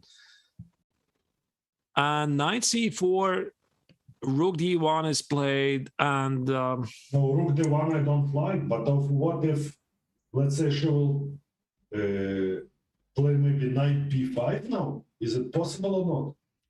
I think if somebody can be better here, it's only black. Yeah, but if knight b5, if black wins material or not? Or maybe knight b2 and knight b5, we trade both bishops and we are better also. Yeah, this is a very pleasant position for black. So I think the only question is, what is the most dangerous approach for black, the strongest approach for black? Because, yeah, you said absolutely correct. I mean, knight b5 is the strongest move, probably. I was even looking at moves like knight takes on b2, even something like a5. This also looks good, but yeah, I think knight b5 is even stronger. Yeah. And I think that happened, at least to some degree, because after knight c4, what happened is that, yeah, this is what happened. Knight b5, takes, rook d3, rook a7, and this is currently the position between Liang against Mamazada. White is under some serious pressure.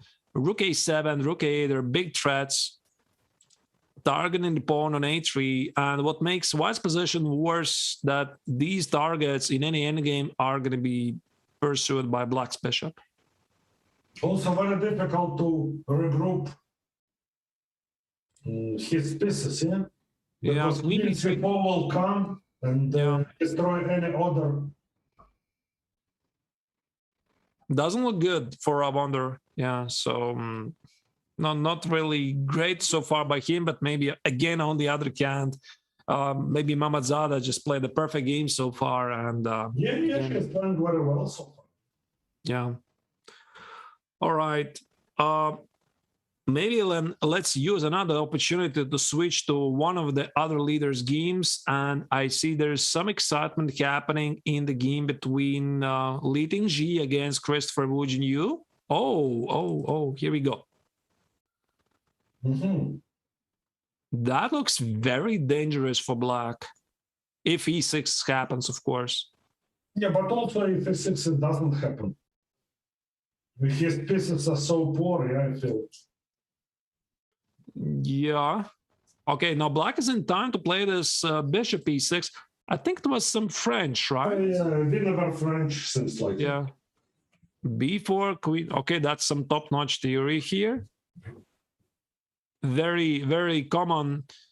I'm not sure, Boris, who started all of this trend. You probably know the history better than me. I mean, of course, I still remember the match of Botvinnik against Mittal Tal, where they play this Queen G4, Queen G7, the super modern King D1. But where's the history? How far it really goes? I mean, for these Queen G4, King D1 ideas. No, but here, but here I think he played Bishop E5. It's a bit different system, and as far as I know, it's called Armenian variation, because Rafael Vaganyan and Simbatul Putyan were the main addict to it. But then I remember they were suffering loss after loss. So I don't know if nowadays they manage to bring it back to life, or it's still. I think in Calvi Olympiad 2004, one of the decisive game of Olympiad was Volokitsin Putyan, where Volokitsin prepared some new idea and simply crushed. And I think it was really important for Ukraine's victory in this Olympiad. Okay. All right. So I think the whole position seems, very risky for Black. If Black, the point if Black something will go wrong, it may go terribly wrong. Yeah. The bishop on D7 is never gonna see a lot again. Now bishop E6, H3 looks rather horrible. Looks, no one piece is moving, I don't know. She can bring somewhere maybe bishop to D6, I don't know, simply bishop D4. Because, Black has no bishop D6, no way to improve his position. If knight will go back to E7, then maybe. Still, simply make some king move. Still necessary to break through, but so passive. Yeah, it's extremely bad position for Black because he simply doesn't have any active prospects. There's no F6, there's no pawn breaks, there's no G5. He's very static. White can make a lot of maneuvers. Maybe at some point, queen goes to F6, maybe bishop goes to F6, maybe bishop goes to D6, or maybe even C4 at the right time. Or maybe rook A3, rook C3, trade rooks on C line, another rook to C3, trade both rooks, and win an endgame. Because then, take these pawns, yeah. Yeah, all the pawns will fall. Yeah, I think actually that makes a lot of sense. So I'm thinking, what can here Black do? Maybe, I don't know, maybe go for some kind of, again, here we go, Petrosian sacrifice, something like rook C4. I mean, what else? I mean, something like rook here, queen D7, rook C4, please accept my exchange sacrifice. And if that happens, then maybe he'll collapse on D line, yeah? Yeah. Well, we'll just accept it, play something like C. That's what he is doing, but maybe she will accept it only, on favorable circumstances, yeah? Mm-hmm. But of course, I agree that maybe it's the best Christopher can do in this position. Right. Queen E1, targeting with queen H4. Yeah. Knight G8. Yeah, I guess rook C4 is not going to happen now. Yeah. Rook A3 now, very like rook A3. Yeah, rook A3, rook C3. I don't know. I guess Black will have to play at some point something like trade every single heavy piece, play B6, knight C8, and pray this holds. Yeah, but unlikely it will. But still, okay. The seconds, they'll be on the stage that both of them will have seconds. Not so easy to break through. Yeah? Not so easy at all, right? I see some real action happening in Sokolovsky's game against Winston. So let's switch to that game, because I just noticed that Sokolovsky played D6, and this is a move usually makes you jump at your chair because you don't really expect it. At least I think so. Yeah, but he's winning a pawn, yeah? Takes and knight B7. So how did that happen? Yeah, or maybe bishop A5 now first, yeah? But I will rather take a knight B7. Anyway, yeah, it was. I don't think it's a big crane. Bishop a5 also spectacular. Oh, bishop a5.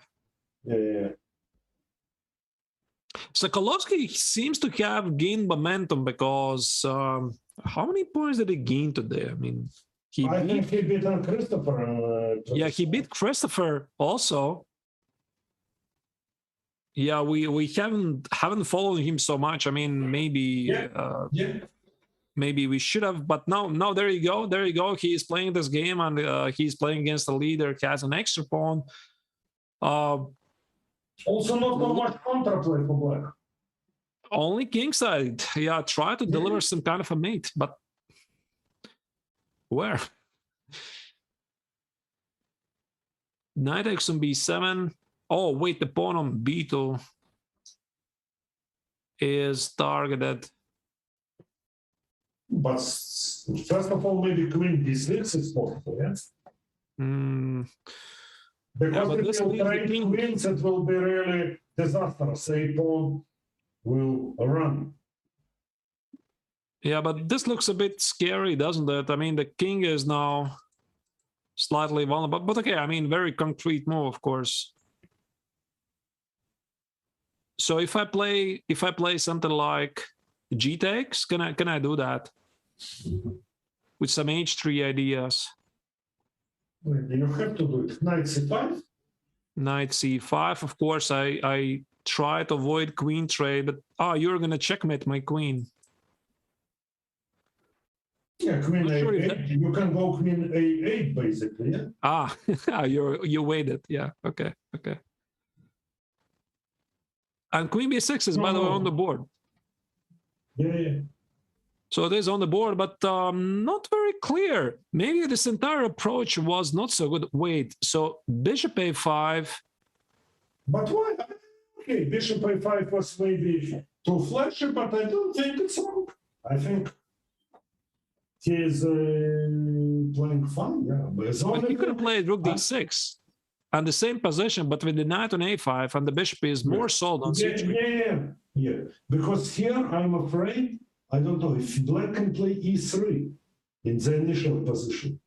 With queen on b8. You mean position which is on the board now? Okay. Yeah. So in this position. Yeah, e3. Maybe try at least to complicate. fb knight h3. Yeah, kind of. Yeah. Oh wow. Because what to do? Because if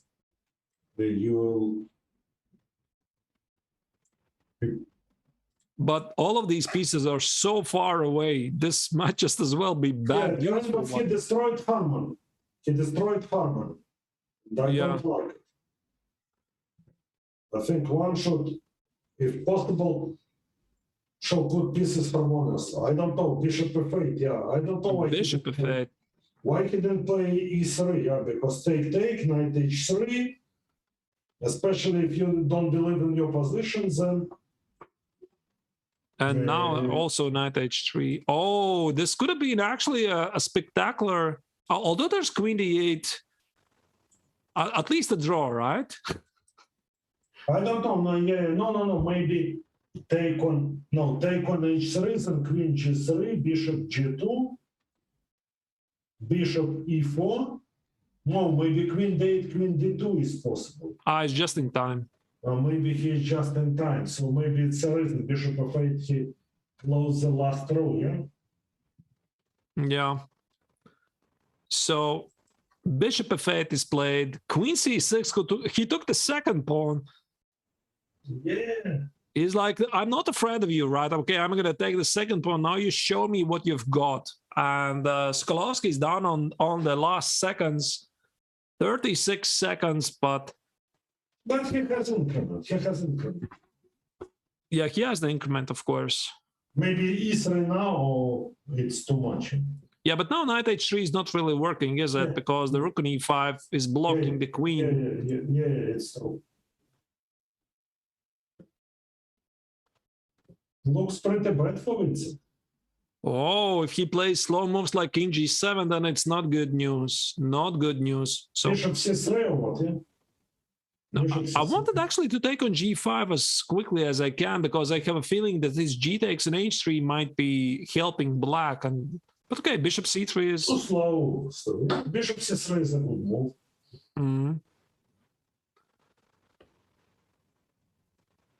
I think he's just lost. Knight e6 is coming in. No, knight d6, bishop d6, but he can. Did he miss knight h3 now? Oh wait, there's no knight h3. No knight h3. Can I play some weird line like? Okay, I just wanted to fantasize a little. e3, yeah. Yeah, and knight h3. Yeah, maybe he had to do it with this. Something here. I don't know. Regrouped rook, yeah. Maybe he wants knight h3, rook f2, or something. Knight d6 now maybe glitching because queen b6, knight f5, and bishop d6, queen d6. No control. Knight a6 is the cold move, and he plays. I don't know about this. Maybe he just doesn't. But basically, he's right. Yeah, not even a check threatening. Yeah, c7 is one of the threats. Yeah, pretty reasonable for Winston. Right. All right. So in the meantime, also there is still, there is still fight for the first place. Yeah. There's still fight because Christopher Hou has managed to turn around the game, and he has an excellent position against leading G. So once this game is finished, and if that game is still ongoing, of course we're gonna have a look at what is happening in there. But this is the most important game at the moment because this is the leaderboard, and by the looks, I don't know what. Like Yale is king f1. Okay. King f1. I would go to h1 maybe, but it just takes one blunder on seconds, and that's it. I mean. Yeah, you're right. Queen is out. Bishop e6, bishop b6. That's a queen blunder. That's a sacrifice. Oh, did he blunder a queen? This is what I was telling. I mean, I don't understand what is happening. No, but by the default, he had to go with king to h1. And now Keemer is definitely in charge. Yeah, queen c6. So he's about to. No, White's problem is that his pieces are so discoordinated. If Yale can bring them back together, he'll be okay. Materially, he is okay, but I'm not sure he'll be able, yeah? No, this looks very bad. Very bad for White. Classy move, yeah? Yeah. Prevent knight f5 or something. Bishop c7. Bishop c7, bishop e5, or even bishop b6. So Yale is trying. No, bishop b6, he wanted rook d6, yeah? I'm not sure what it was. But I think Yale kind of collapsed. Yeah, this is a collapse. Bishop e5, position simplifies. Nothing is happening here. No, he played a really good game. It's so pity. Yeah, he misplayed it in the time trouble. Whatever. Right. And I have to check. Yeah, Christopher Hou has won his game. Wow, what a turnaround, because Kolowski was about to beat the tournament leader, and that's it. This game is finished. And about to beat two leaders in a row. Yeah, but that's it. Winston wins. Yeah, I think that's it. He won this game, and thus he clinched the Hou Yifan Chess Challenge, because I don't think anybody can catch him anymore. Yeah, we are of course. Yeah, yes. But this was wow. I guess the leaders have to be sometimes a bit lucky. He was very lucky in this game. So yes. Okay, let's see if we still have running games. We want to go back also to Christopher Hou's game against his opponent. Maybe let's have a peek of Mishra's game. Okay. Against Jinner. So Abhimanyu is playing here with black.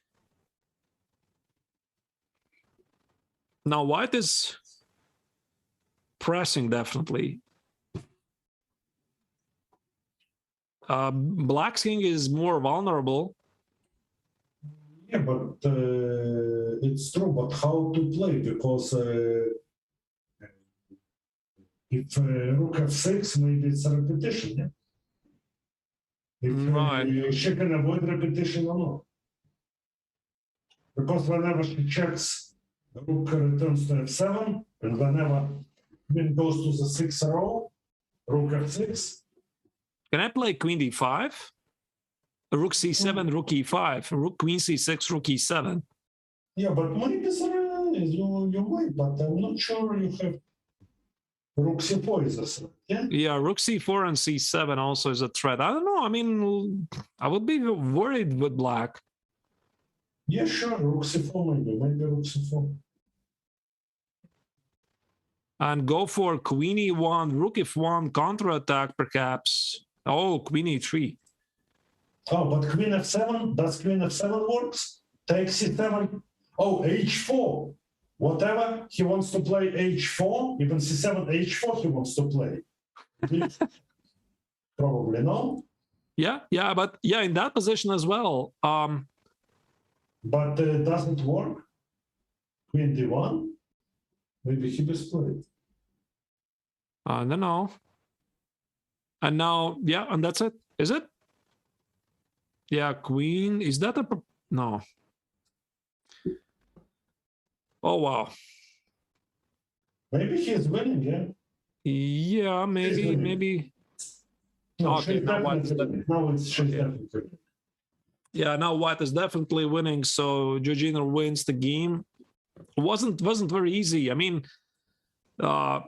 even with two grandmasters in the broadcast, sometimes difficult to jump in and understand what is happening. Okay, so I'm sure that Jinner is going to win this. Maybe let's switch to Vaishali's game against Luke Mendonca, because Luke has... Last game which remained, yeah? No, I mean, Mishra is still playing, but I see. He's about to resign, I believe. But I think Mendonca is winning, yeah? Because there's a bit, pawn will... Yeah, that is winning, yeah. G5, knight h5, knight f6. Yeah. G4, king gets to f4, we win e4 pawn, etc.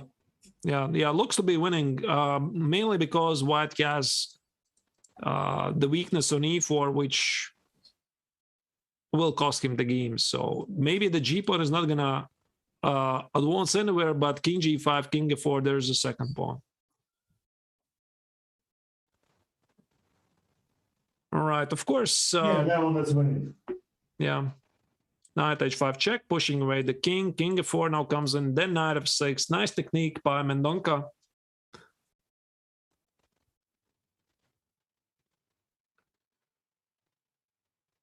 Yeah, quite incredible round. I mean, Vincent was about to lose, right? And he won the game. And Christopher had a terrible position, and he won again. So as you can see, everything is decided in time trouble. And when you're down to, half a minute or seconds, anything can happen. As you rightly pointed out, it's one blunder is enough, yeah? Right. Yeah, maybe I jinxed it because I had a look at that position. I felt that white is winning, but I said it, one blunder is enough, and there you go. And Yali, unfortunately, blundered it. So let's follow this game until the finish and see if Mendonca is going to win this game. I believe he should. And there's going to be one more final round of the Hou Yifan Chess Challenge. Now, Black thought a bit to understand what's the most precise way to win this. Yeah, it's still probably to bring knight to d4, play e3. Knight to d4, e3, e2, g3. Yep, that looks great. Probably more than one win here. Yeah. All right.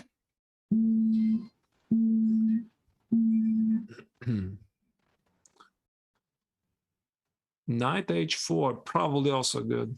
You know, I couldn't even imagine a single scenario how black can misplay this. Unless he blunders a pawn. Something like g3, king h3, and allows bishop takes on e4. Maybe this is how you blunder it. But... Yeah, no, but okay, he can, you know, press the pawn to far e3. Yeah, of course, e3, knight f3, okay. No, first e3 pawn is pushed, and then... Yeah. Yeah, he has good technique. Maybe e2 is the nicest. e2 check. Yeah, king f2, g3, king e1, king e3. Yeah. Yeah. e2. And bishop e2. Yeah, that's takes, king g3, king h2, basic pawn endgame. Black wins.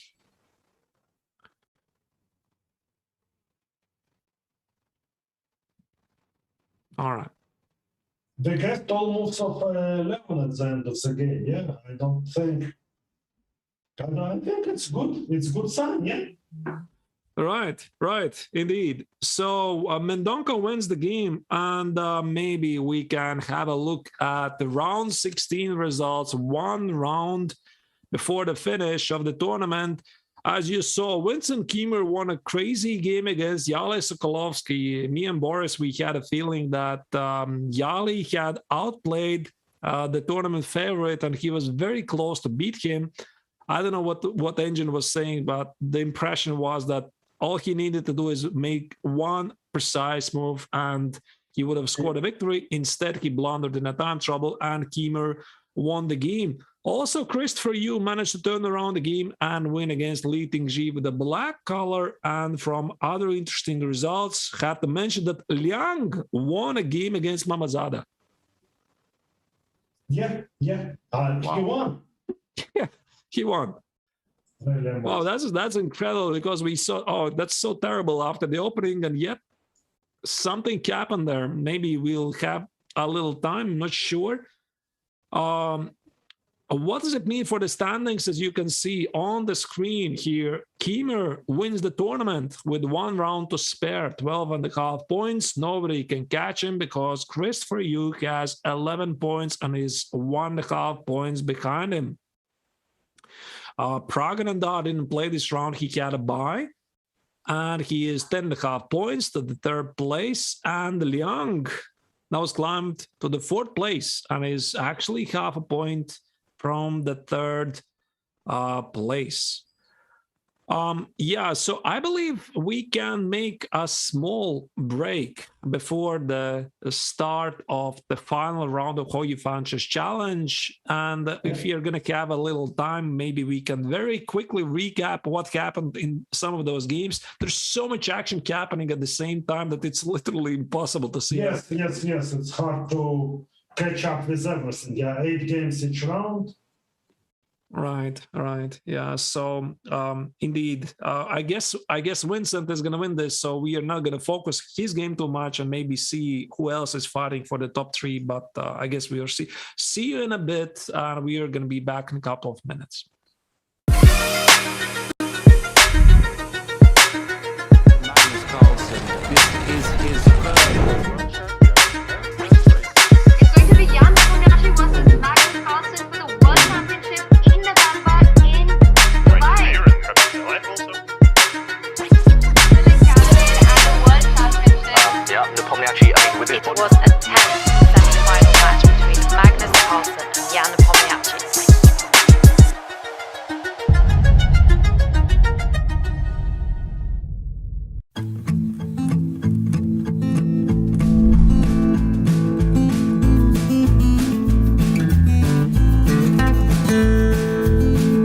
Goes to f7, then there is still Hours on g4. So after king to f6 and king to f2. Tenemos el rey ahí en e8 un poco mal, no podemos enrocar corto. Y también se puede hacer, por ejemplo, alfil g4. Защиту. Но пока что они этого не делают, играют ферзь d2, рокировка, и теперь играют c4.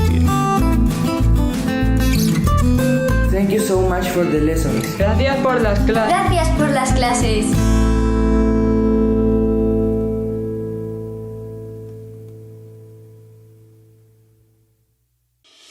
Want to raise your chess to a new level? Challenge Yourself is an exclusive, innovative experience designed for Chess24 Premium members.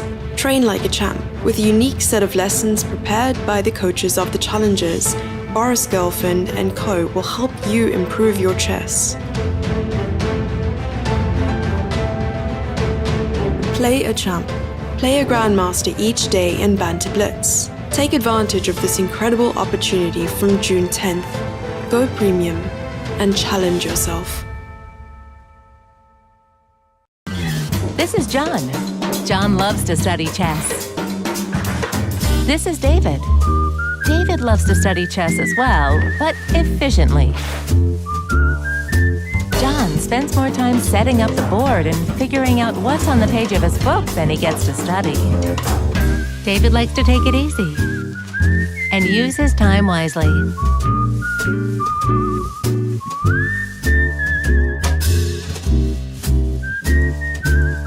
David has finished his exercise for today. John should try the same.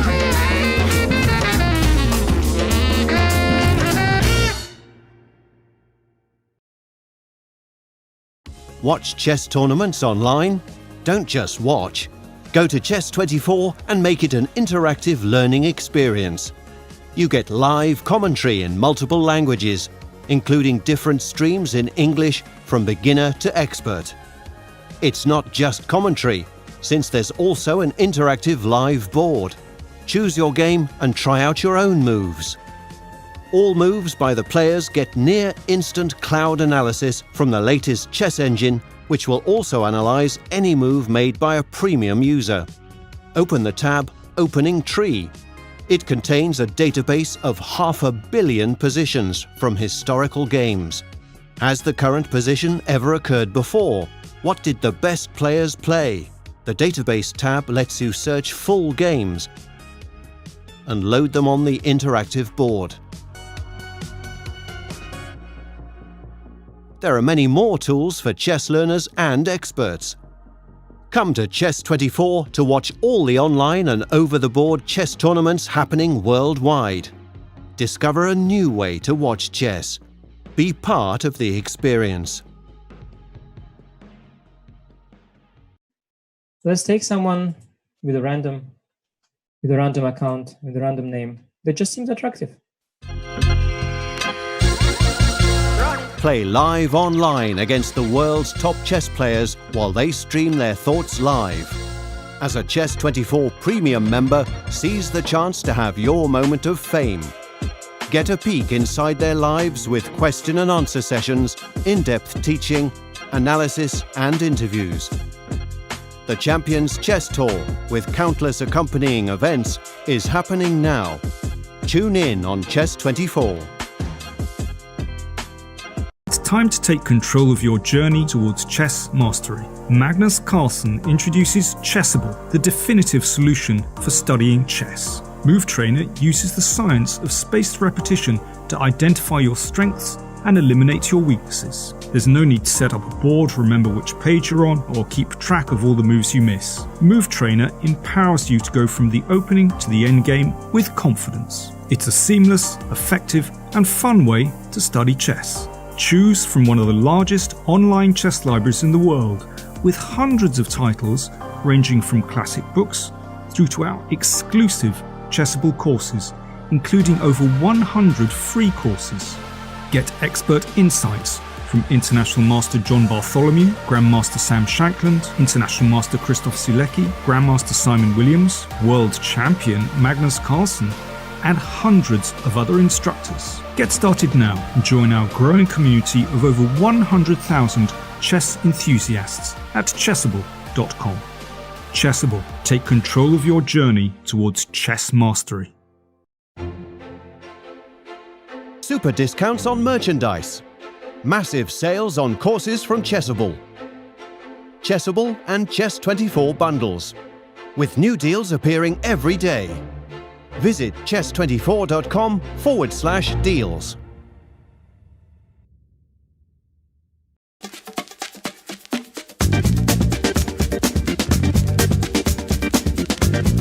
e5. It's e5 patzers. A complete repertoire against 1e4 based on 1e5, now available to study with Chessable's unique Move Trainer technology. The backbone is the Marshall Gambit against the Spanish, with 3 knight f6 against the Italian. Jan Gustafsson has revisited all these lines he has played for 20 years and worked on as a second for Peter Lecko and Magnus Carlsen, amongst others, with the help of the most powerful engines out there, Leela 0 and Stockfish 10. This has led to many new discoveries and a repertoire ready to master on Chessable that can serve the student for a long chess career. Maybe e4 doesn't exist after all. e5. It's e5 patzers.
And we are back live from the Hou Yifan Chess Challenge, which is the 4th tournament of Julius Baer Challenges Chess Tour.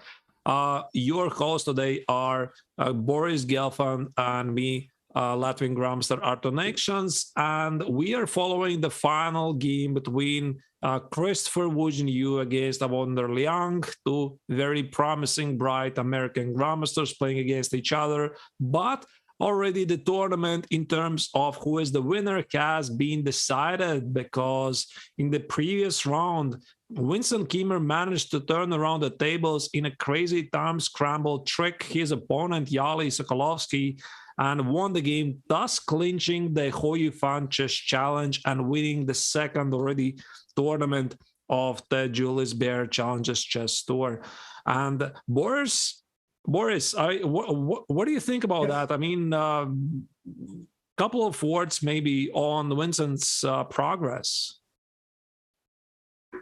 I think he is progressing really impressively, and I think he has a very big advantage that he, for quite a few years, gets help from Peter Lecko. I think it's really so huge bonus to be coached on a permanent basis by a vice world champion and a person who knows so much about chess. And he's progressed nicely. I played him this summer in Bill, and I did successfully against him, but also he showed his progress, and probably also it helped him. Yeah, he is playing against strong players. He had possibility already to play before Corona in Grenke Classic. I think he played in Biel, in Dortmund.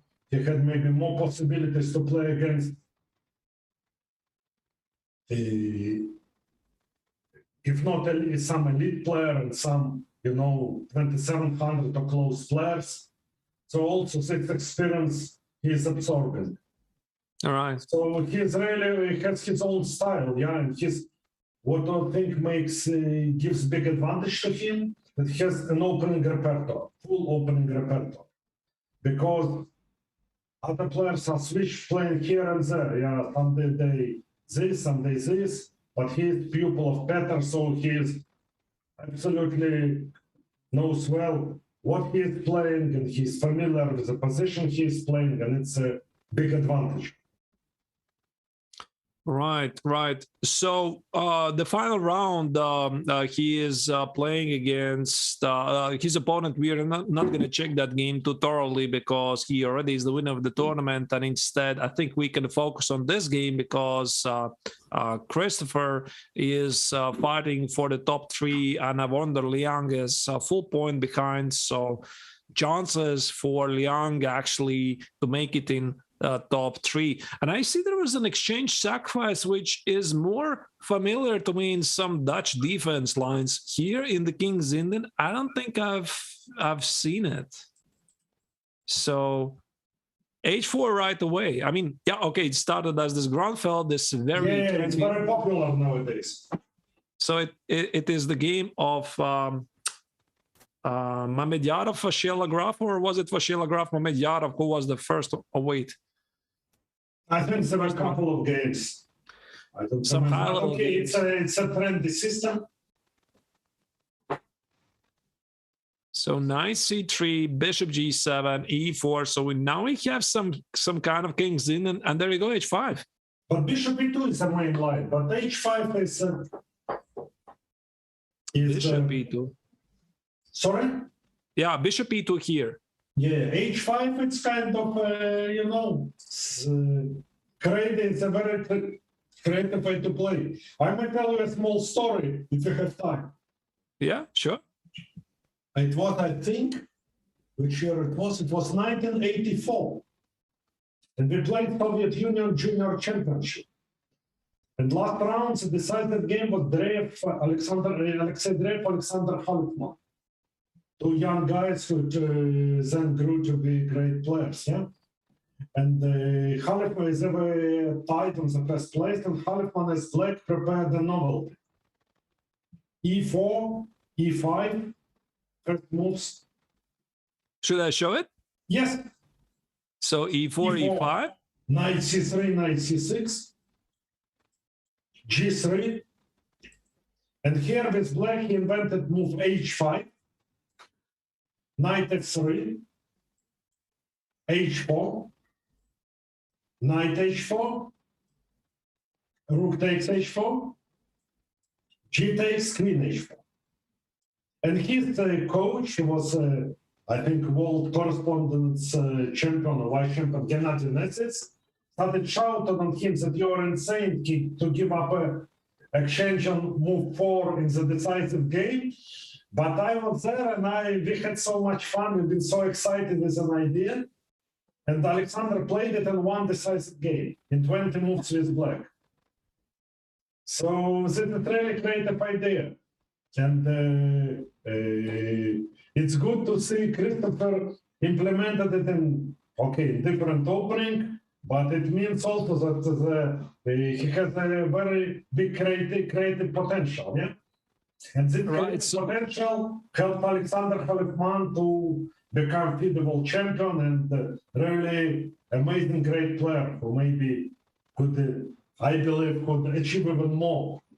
His, chess qualities, I think, were higher than even his great results. Right. So, yeah, indeed, that's exactly the same idea, only with colors reversed and maybe a slightly different position, but still the same idea. White sacrificed the exchange in order to go for an early attack. F5, now we have indeed a resemblance to the some kind of a Leningrad Dutch, because this idea, I know it. I played a lot of times with the black's perspective. So Queen E8, Queen G6 is the idea. C5, wow, just very creative, pushing forward, threatening to play Bishop C4, Queen E8, and now a surprise move. And this is something I guess you don't expect if you play with black. Queen E8 and Knight E5. There's no. But I think also very creative from Avondar, yeah? He saw that, Christopher sacrificed an exchange, so he sacrificed it back, and he's fighting for an initiative. I think it's really great play. I'm not sure if it's the best move. Doesn't matter. The most important is that both of them understand the value of initiative, and they already understand the point of positional exchange sacrifice, and it's really good. It's really good. All right. So now what's the current situation in terms of the material? White has an extra pawn, but his pawns on the e4 and e4 are under attack, and he's slightly behind in development. So I guess it's about balance. Pay attention that Avondar has 9.5 minutes left. And it's not his preparation. Oh, if that is indeed a preparation, then I'm No, I don't think so. I don't think so. I don't think so. I think it's just he has big confidence and. Right. So Avondar is making real wonders here because it was first Wu Jinyu who sacrificed the exchange with h4, h5, and then it was Black's turn to sacrifice the exchange back. Now this sharp position, which actually has a potential to calm down. For example, I don't know, something like knight takes, bishop takes, and the position at some point is going to simplify. I think it's the most likely scenario. Yeah. All right. But taken in account the tournament situation, maybe Avondar will look for something more. Yeah, it's something more exciting. Yes, difficult to find, but he needs to win to catch up with Christopher. Yeah.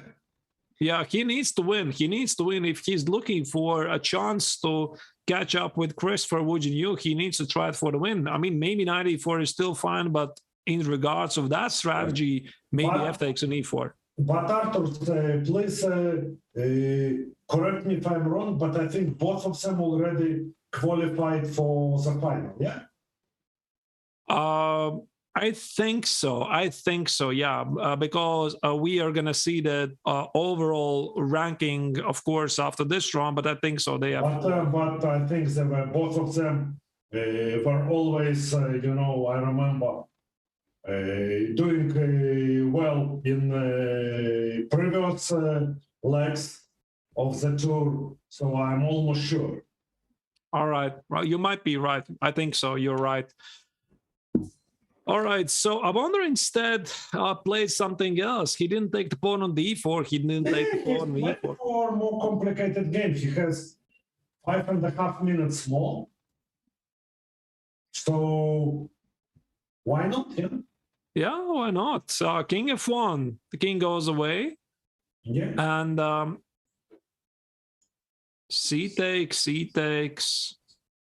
But I like Black's position because Black seems to be very active here.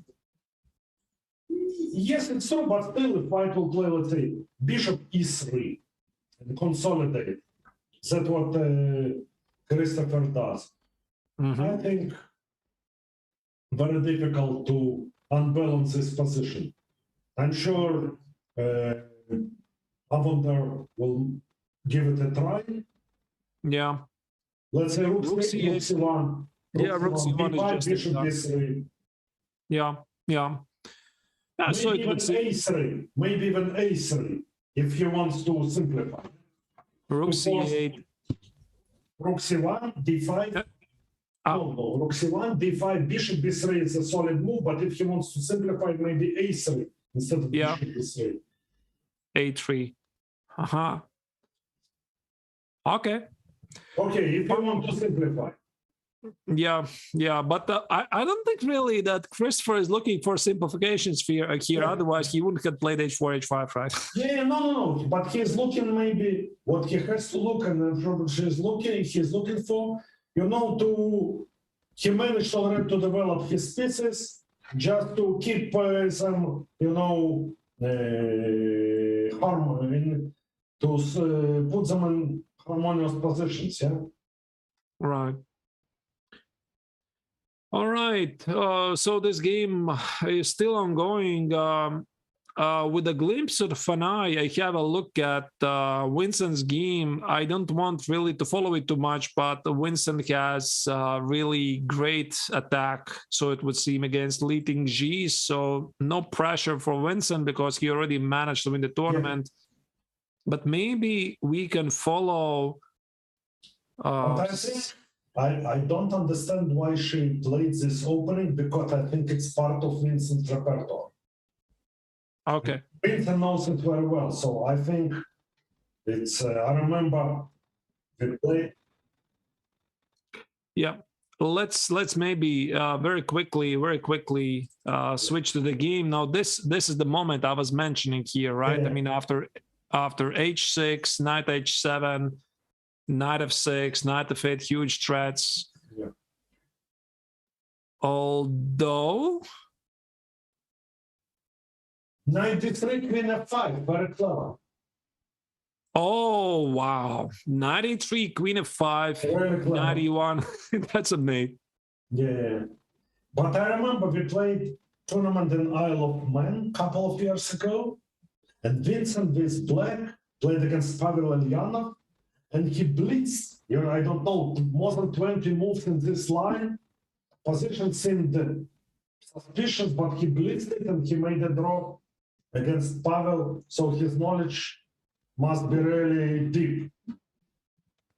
Yeah, so this is a very thematic pawn sacrifice in order to imprison the bishop on b7, go after the attack. So yeah, I think you're absolutely right.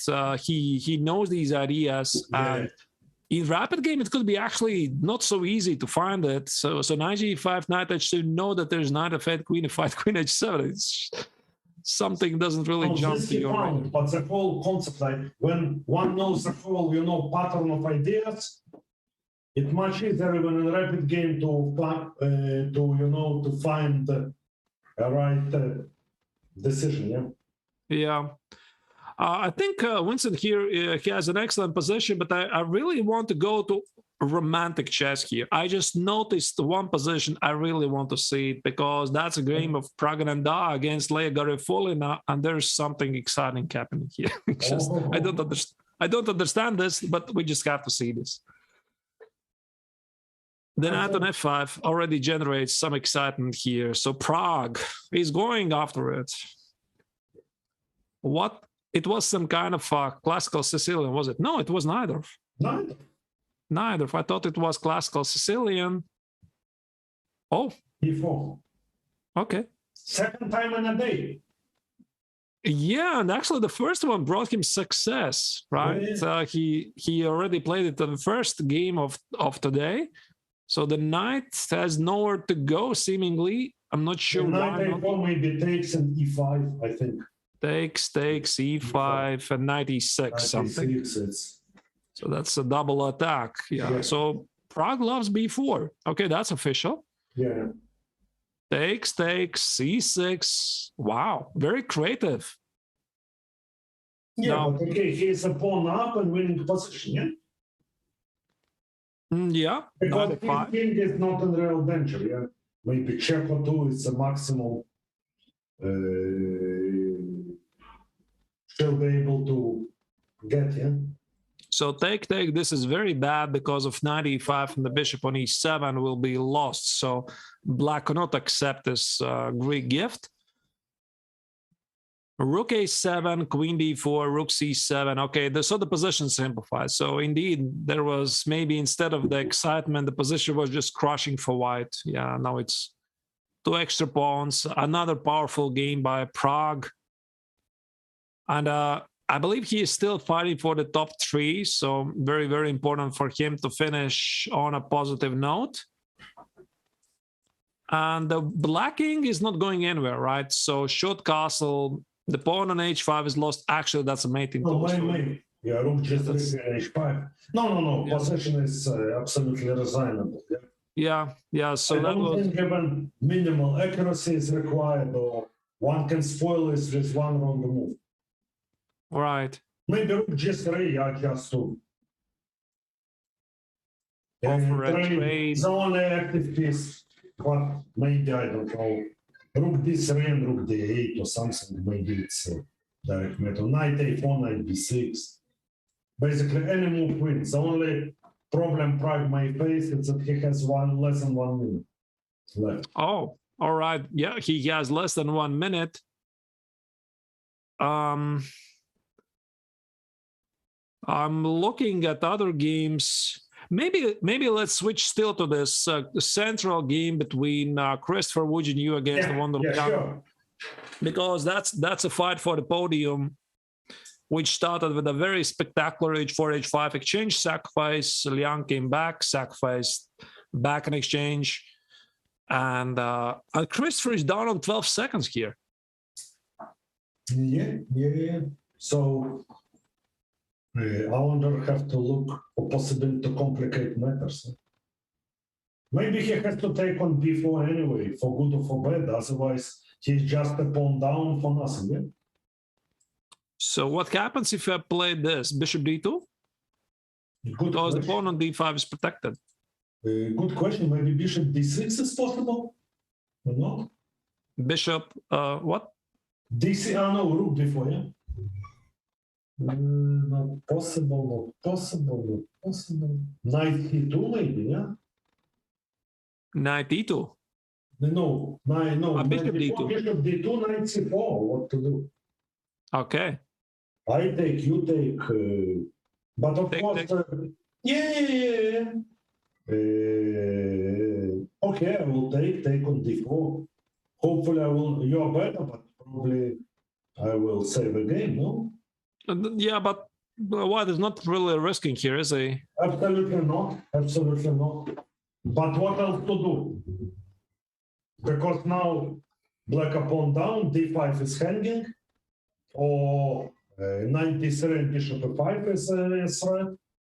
So to take on b4 seems must, bishop d2, and now, okay, bishop d6 and rook b4. What about rook c4? Rook c4? Is it any good? Because maybe it's possible. I attack here, and after the take. Also, some simplification around the area. Yeah, there's a lot of simplifications. Yeah, so you have to probably take the rook. I take here and keep the bishop maybe in the but yeah, but okay, it's there is no chance to complicate matters and to win. Yeah, that's why Liang is thinking here. He has still 3 minutes on the clock. He knows this is decisive moment. Boris, what do you usually teach the students here? What kind of approach? Perhaps something like thinking in terms of unexpected moves, maybe a series of moves. What would you explain to the student here? What, as black? Yeah, how should you approach this? What's the right approach? I think right approach is not to get to such position. Here it's okay. Well, if you can, what you can do is to give your opponent a choice. But actually, in this position, it's difficult to force it. Yeah. All right. But basically, yeah. Wait, but the B pawn. Okay, so worst case scenario, probably he could take on b4, play king e3, and it's one can never lose it. Yeah, it's a wrong color of h1 square. Yeah. Yeah, but this is a dead draw, is it? I mean, f3 takes bishop f2.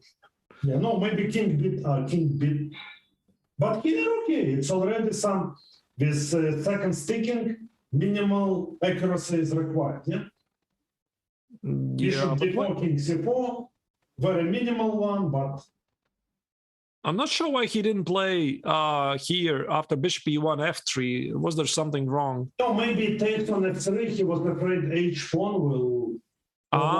Yeah. Okay, maybe not immediately, but to allow h. But why? He's doing okay. Yeah. Next move he can play knight c3 because pawn endgame is a draw.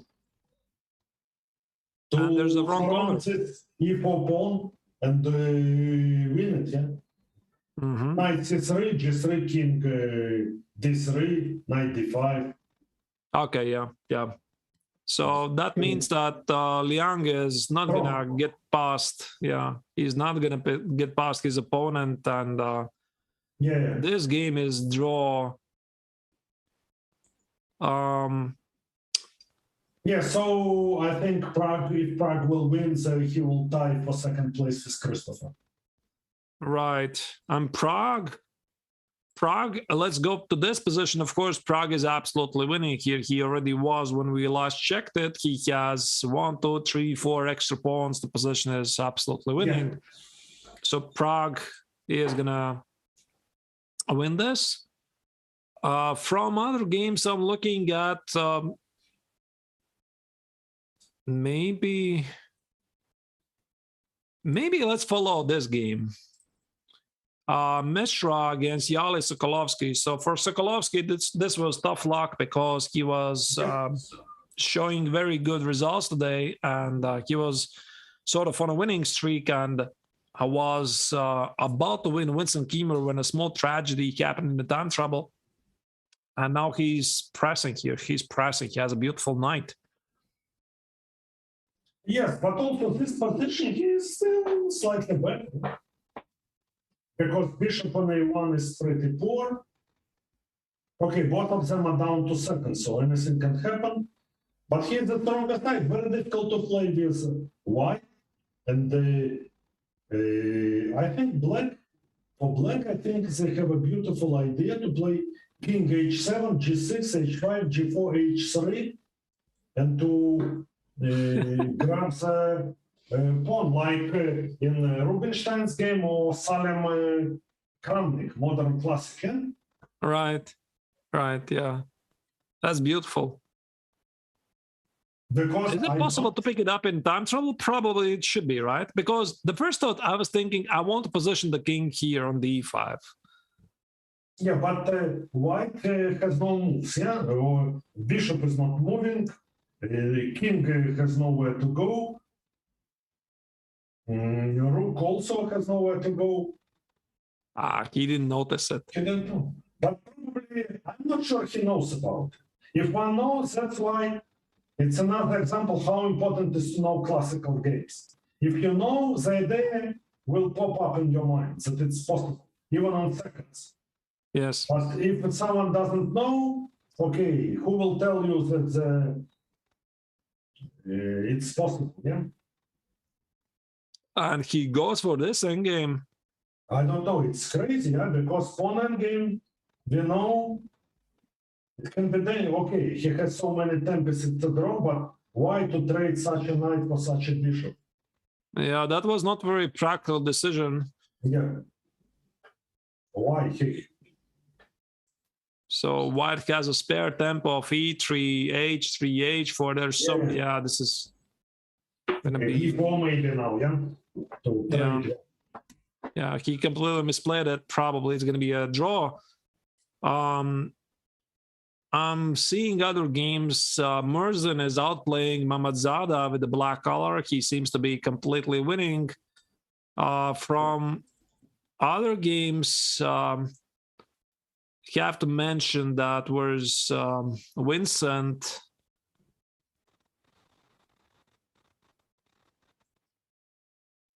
So Vincent has won his game, and I think he is going to join us very soon here. And actually, I think he is already here. We shall ask him about rook e6. We shall ask him about rook e6. He's already here. You can ask him. Hello, Vincent. Hello. Hi, Vincent. Congratulations. Yeah, thank you very much. Well done. Boris, the first question you wanted to ask to Vincent, what was it about? I want to ask one question to Vincent, which round it was? It was round 15. Okay. Can you put this game with Jinner? Right, I can do it.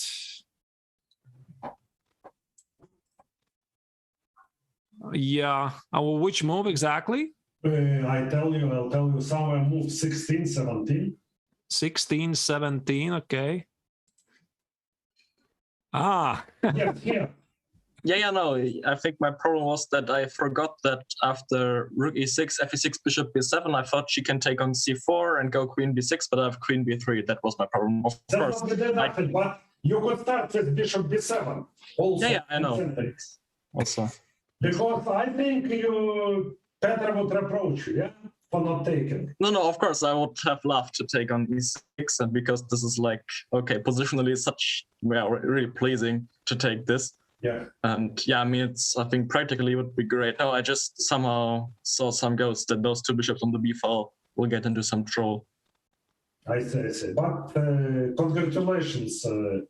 Good result, impressive result, second victory in a row. Well done. Yeah, once again, thank you very much. Congratulations, Winston, as well. Maybe a couple of words from you. How would you sum up the tournament, the Hou Yifan Chess Challenge so far? Maybe the most important moments, maybe where you felt lucky, maybe the luck was not on your side. How did it feel for you? Okay, I guess when the luck was on my side was certainly like in round 16. So like, okay, the game against Sokolovsky, I think it was dead lost for quite some time. Of course, winning this one made my task to win the tournament quite easier. I mean, yeah, I already had some advantage, but then at least I think I would have really needed to win this last game in order to be first place safe. So this was, of course, yeah, quite lucky. Yeah, but I think for me, the first day already went pretty well. I mean, I had this first game against Liang with black and then Murzin with white. And against Murzin, I already lost 3 times here. So this was, yeah, quite a tough start, strong opponents in the first 2 rounds. And after winning those 2 rounds, that's already, it was really good start. Then, of course, yeah, losing this 5th game against Yo is, it wasn't really necessary.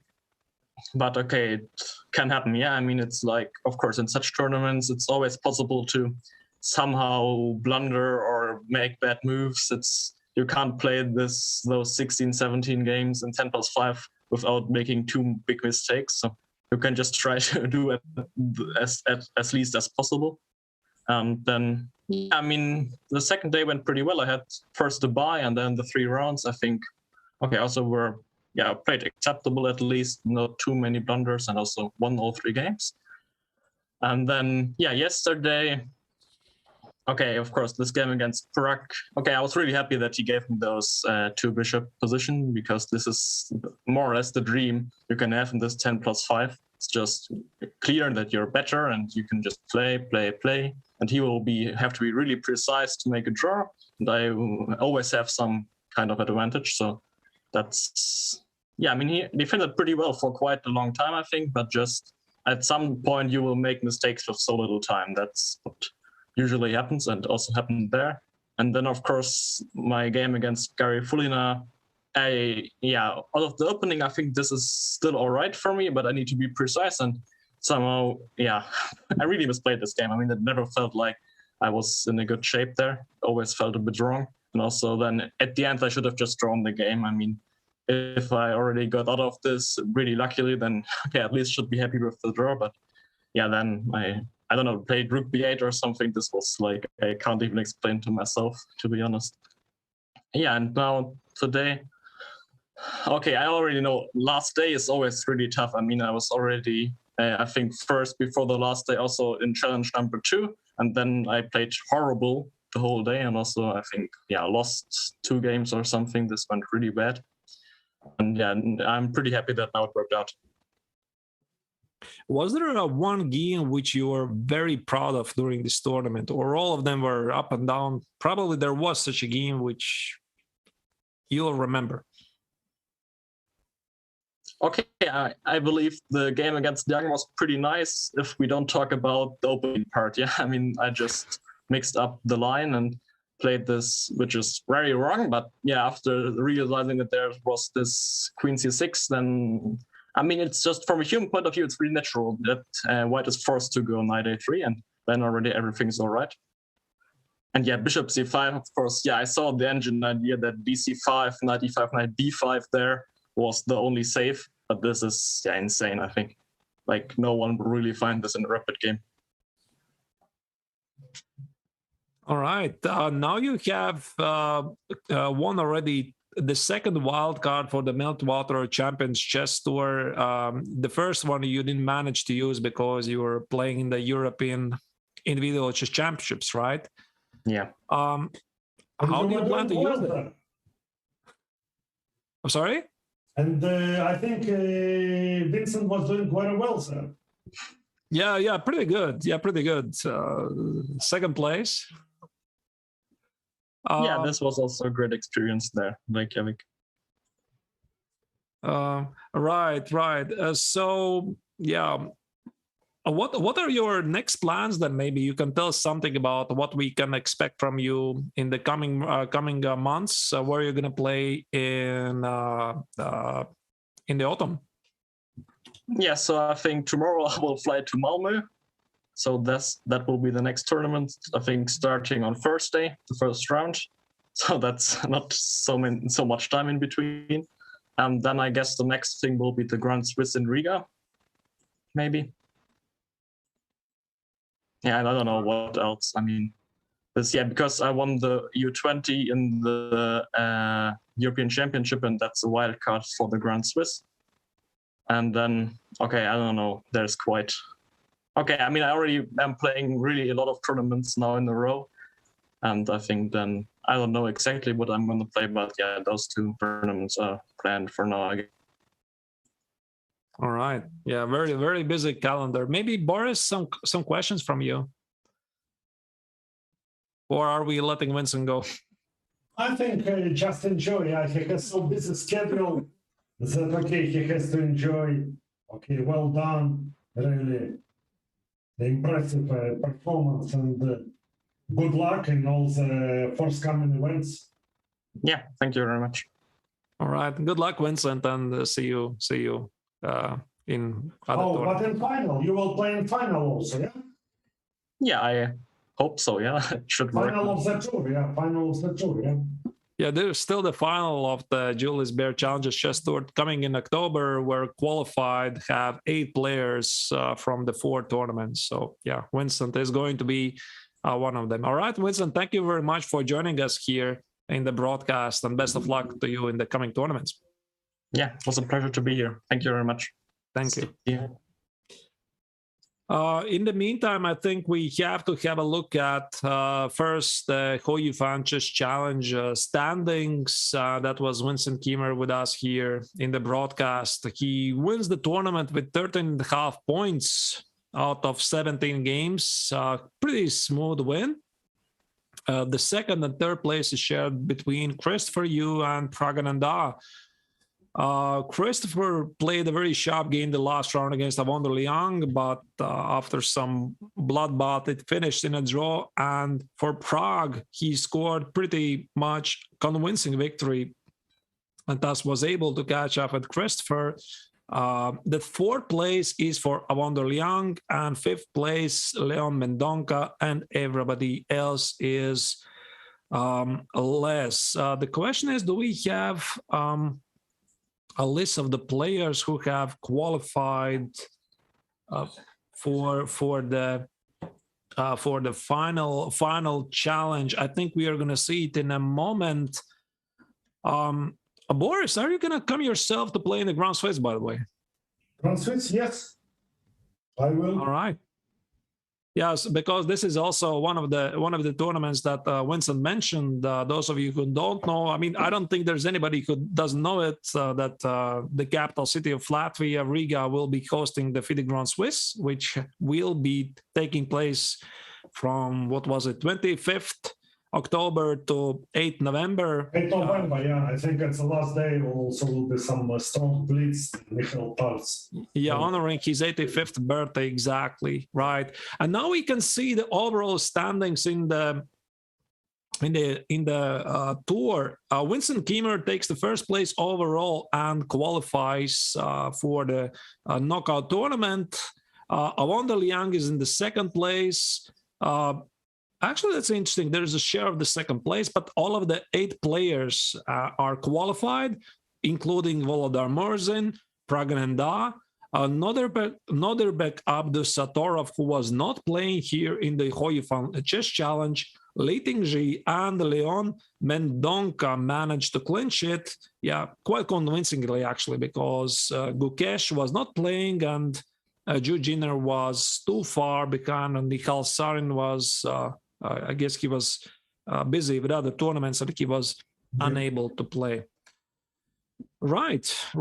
Well, Boris, the tournament is finished. Maybe you could give some kind of sum up of what we were witnessing here, maybe from yours as the coach's perspective. What do you think the players have to work on? Now that you've seen those games, you see that clearly some things need to be done, some things need to be improved. And what would be yours as experienced coaches and experienced players' advice, what they should have been working on from now on?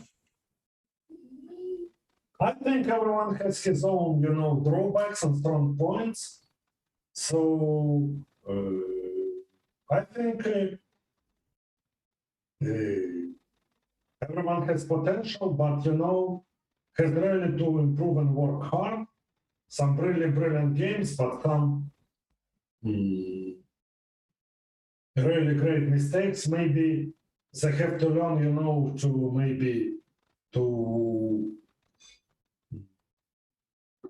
do well after losses. Because either said than done, all of us know. But we say, for example, that sometimes after most of the players lost a couple of games in a row or things like this, and it's real problem for the future career.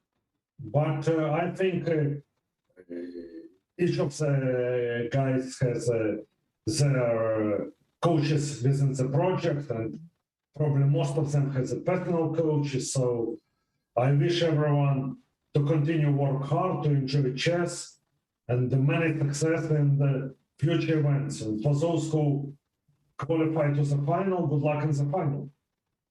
Are you going to work with them, with your team students until the final? I think we have few lessons left, but I think we'll have it this week. Because I think, honestly, it becomes more and more difficult because plays that since, over the board just started, all of them seems like playing non-stop. Like Winston said, he finished today and tomorrow he flies to Malmo. And basically it's a situation with, I think, most of the players in this tour. So I managed to find dates this week to have final sessions, but I think for those who qualify to the final, I'll maybe share also my attitude, to this knockout events and things like this. Right. I assume you're gonna also have a look at the played games, because some of the moments, for example, you saw you were not really happy. How can you play something like that? Is this something you're gonna use in the upcoming lessons? Yeah, no. I think most of the things we do are looking at the games, because I think this is a part missing. When I was young, it was a key part of of chess progress. But nowadays, I think too often people play young players as a trainer substitute with, they check it with an engine on a viewer, say, oh, here you made a mistake and forget. And I think it's not a way to progress. I think a way to progress to understand why you make a mistake, what went wrong in your thinking process. And that's what I focused on during all these sessions, on most of these sessions. And I think one who will manage to eradicate his mistakes and improve his thinking process will have a bigger prospect. Right. All right. I'm very, very thrilled to hear that. And all of the 8 players in the Julius Baer Challengers chess tour, those of them who have managed to qualify for the final, they will return in October, but the Hou Yifan Chess Challenge is finished. So I would like to thank everybody who was watching the broadcast in the past 4 days, and all of the commentators who joined here. most notably Boris, who was here with me in the past 2 days. Then there was Ellen Frederica Nielsen, who was in the first 2 days. Also the guests as Arturs Kogan and Hou Yifan, who was here earlier today, shortly, but very, very important moment for us and the players, right? From me, that's it. I would like again to thank everybody. Maybe Boris, something from you as well? No. I said thank you, everyone. I think we enjoyed a lot of interesting games, and thank you for players who tried their best, and looking forward for our future events. Yeah, thank you, and see you in the future broadcasts, and stay tuned for the final, which comes in October. Goodbye. Goodbye.